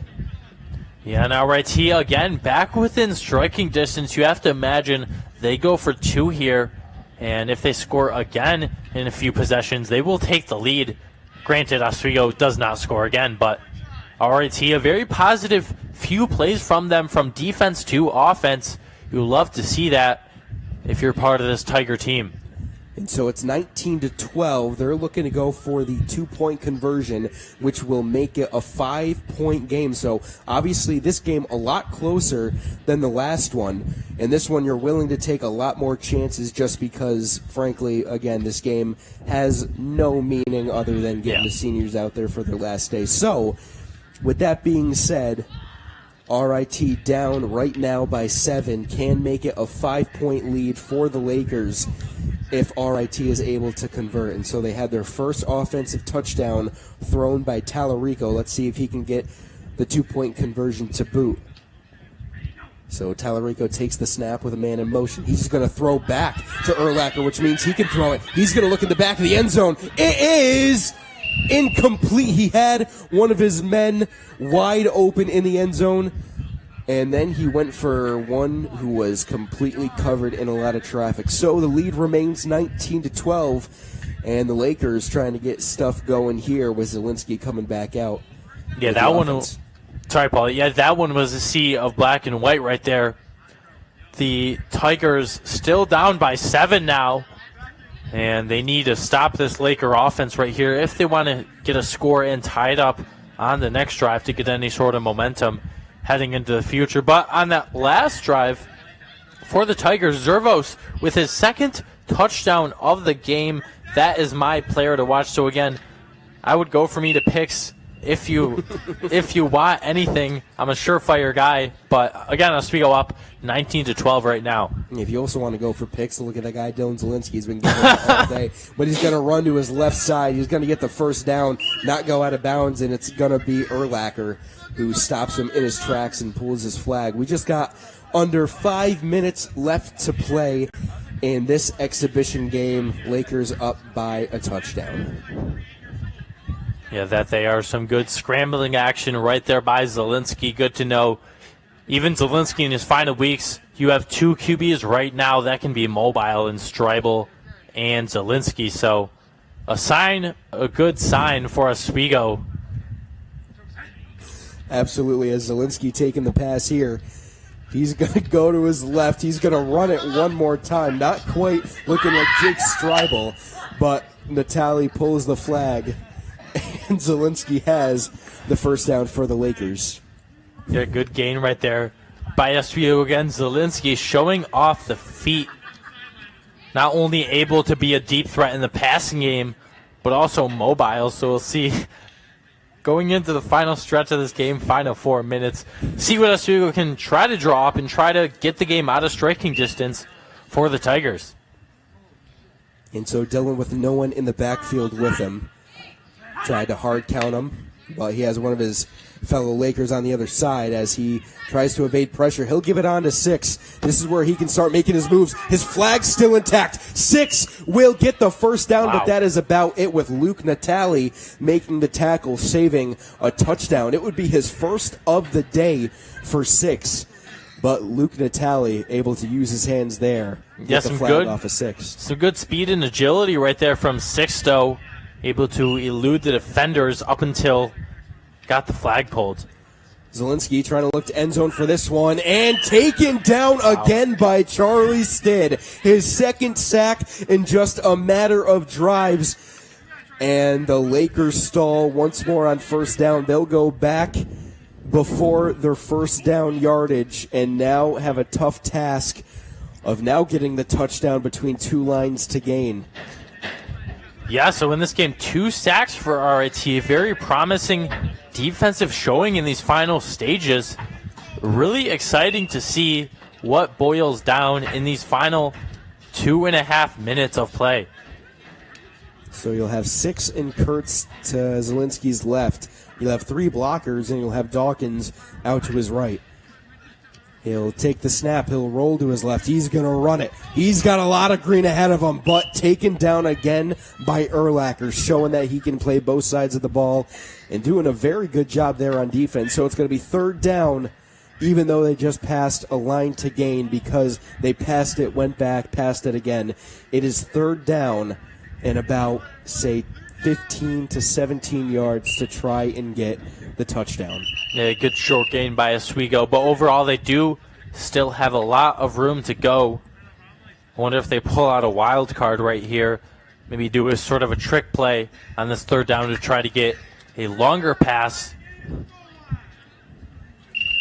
So the 2-minute warning just hit, so the clock did stop. It's going to be 6 and Dawkins out to Zielinski's right. He's going to move to his left. He's going to look to his left. Stidd over, going to throw it to Dubé. Dubé might be in again. Flag's intact. Dubé scores again. The 0 jersey coming in clutch for Oswego just one more time. And the Lakers have scored 25 on this one, and they will write this one home. Yeah, and Dubé, yet again, can't say enough about him. You said he was a 3-time champ in high school, and translating his talents to the collegiate level with Oswego flag football, making an impact on the offensive side of the ball yet again. Now Oswego back within. They are comfortable yet again, up by 2 touchdowns. And the deficit now for RIT is 13. I say right here, you're going to look for number 87 on the left side. No. Zielinski's going to look. Stidd can't get there. He's going to try and run for it. And Zielinski going to talk some trash, but doesn't really matter because this game doesn't matter. But Zielinski goes in for the 1-point conversion. The lead is now 2 touchdowns. 14 is the deficit for RIT. Yeah, I feel like you're just going to see them launch whatever they can on this drive, try to give any resemblance of offensive momentum here within the final 1 minute and 44 seconds of this one from W2P10. You're going to try and have some fun with it here. RIT maybe 0-2 today, but they are always a formidable task for Oswego. It's a good rivalry between Oswego and Rochester. You're from the Rochester area, aren't you? I am. You are, sir. Yes, Big sir. Rochester guy here. Not too far from RIT. Went there for some track meets back when I was in high school. So, yeah, not too far. Good place. So Oswego obviously went to 3-1-1 in their all-time meeting between them and the RIT Tigers. And in this one, they're all just having fun, putting whatever else they got out there. Wish I could be playing with the boys one more time, but you may see me in the future. Just subtle foreshadowing. Who knows? Future AFL star? Or CFL, I mean? I was saying more for just, I don't know, maybe next year's W2P flag football, but, you know, we might who knows? see. Maybe CFL, go to the Toronto Argonauts or whatever. Yeah. So it might be another new quarterback. It is. Yeah. I think it's one of our guys, but I don't know his name. I believe so. He didn't fill out the spreadsheet. And he's going to go to his left. He's going to throw a wobbler, and it is off the hands of Zervos, and could have been another pick there for the Lakers. This time could have came to the courtesy of Sixto Quiles. Yeah, almost went to Sixto right there off of the hands of, I believe that was Zervos, like you said. So still down by 2 scores. Like you said, just having fun with it now, substituting in their third QB of the game. Went from Urlacher to Tallarico. To no name. Yeah, to no name apparently. But yeah, down by 2 scores, just going to try to do whatever they can really to salvage this one. So Tallarico now to the quarterback's left, and they're going to try and zoom out to their left and now to their right. Going to try and run for it, and just goes out of bounds right before the first down. So, you know what? It happens. Yeah, it just happens. Sure does. Maybe that is there. I don't know. He looked like a guy who was hanging out with Oswego on the side. He was. I could be wrong. I don't have 0 on the stat sheet, so I'm just gonna. Okay. You know, it's all right. Yeah. That'll happen. It's extra game. It doesn't matter. Cannot harp on that enough. Yeah, no, that's fair. So it's good. They gave him the first down. Yeah, that was a good scramble out. Oh wait, no, they did. Oh no. So okay, they did not. I thought it was not a first down by like a mile. I thought they were back by where Ref Vic was standing. Desi and Layla all alone, floated up. It is almost in the hands of Strebel, trying to go for Zervos. Strebel tried getting his first interception of the day, and 6 was right behind him, could not corral that one. So it's going to be a very manageable 4th down right on the line to gain. We'll see if they can get it here, but RIT with 40 seconds left trying to throw up a couple Hail Marys that just are not going their way. Yeah, this defense, very promising for the future. Great deflection right there from Strebel. You also have Nick Stetter and Sixto taking that secondary. They are both very good at the game. They both have a very high IQ of the game. They know what to do. So for the future, this is a very promising Oswego State flag football team. And so they're just going to go under center, which I believe in the Nursall rulebook it does not count, which I believe that's why Coach Kenny will be, or rather Ref Kenny will be throwing the flag here. All right, still 4th, but they're going to go back just a couple more feet. Don't believe you can go under center because I believe we tried that once we got in trouble for it. But nonetheless, they go back. Still very manageable, but just need to get to that white line to gain. It's sure to know that if Zielinski gets the ball back, he is willing and able to throw it as deep and far as he can to try and get one more score and pile it on here for the Lakers. So it's going to be Tallarico again. Actually, no, it won't. It'll be No Name. So, good old No Name. Number 1. Number 1 will try and throw for it. Heavy pressure. 3 people on him. It will be caught. Zervos. No one is there. Zervos with the first down will stop the clock. And wow, a lot of good pressure there by Oswego, but losing a player in the secondary because of it, and Zervos got wide open. Got the flag taken off by one of the Lakers. And RIT, a first down, 28 seconds left. Can they go the length of the field? Yeah, that was a great play of escaping the pressure right there from number 1. He was able to get out into the open sort of and fire it right there to Zervos. Zervos has been open so many times in this game and has been a very positive piece for this Tigers squad. And so number 1 going to take the snap, going to fake out Zielinski. He's going to try and chuck it deep. Stetter's back. 2 men are back, and it is deflected by Stetter in 6. 2 men down there. It was Urlacher, and it was Quink to try and get something else for the Lakers, or rather for RIT. Yeah, I had not seen Stetter coming into that one. I thought that was going to end up in the hands of RIT because I was looking at the opposite side of the field where Stetter was, and he just flew in. A great deflection right there by him, not letting RIT get anything going even in the late stages of this one. And so they're going to draw up just a couple more plays with 19 seconds left. This one looks to be over. 26-12 the score right now. RIT wants to inch ever so closer. So number 1 will take the snap. Tallarico into block for him. Tried to scoot his way back to his left. Will just throw in 6, the easiest pick of his life. And 6 is taken down, and that will be the final play for the Lakers on defense.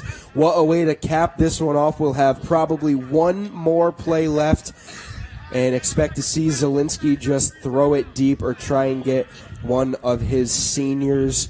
One more ball with 10 seconds left. The Lakers will write a finish on this one, but we will see how this one will end for him.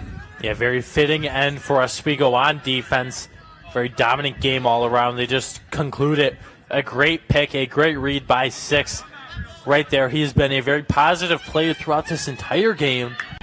And as you said, Owen Kenny. And a nice send-off for Coach Kenny. He played center as a high school coach. They will take the knee. That will be it. The last play for the Lakers under Zielinski and Gerard. And what a season it has been, and what a career it has been for these two players. Obviously, Kenny, the coach, he will take one final snap to Zielinski, as we will say hi here to our buddy Eddie McGuire. But one last call there for Zielinski and Gerard. 26-12, your final score here. The Lakers sweep the Tigers in this one here at Laker Turf. Logan, closing thoughts. What do we got? Yeah, just a great send-off. As you said, 2 recent Hall of Fame inductees. But even bigger than that, a great showing by Oswego. They stayed firm on their home turf throughout both games. An all-around great showing, great defense, great offense. Can't ask for much better. All right, we want to thank all of you for watching and everyone who is able to make this possible here at WTOP 10. This hopefully will not be the last you see of the Oswego State flag football team on WTOP 10, but stick around as we will have another flag football game in the next couple weeks where everyone from WTOP 10 will be involved. So thank you all for watching on this beautiful Sunday for football. It has been Paul Beatty and Logan Weingartner for a beautiful day for football. We say thank you for watching this installation of football on WTOP 10. Good night.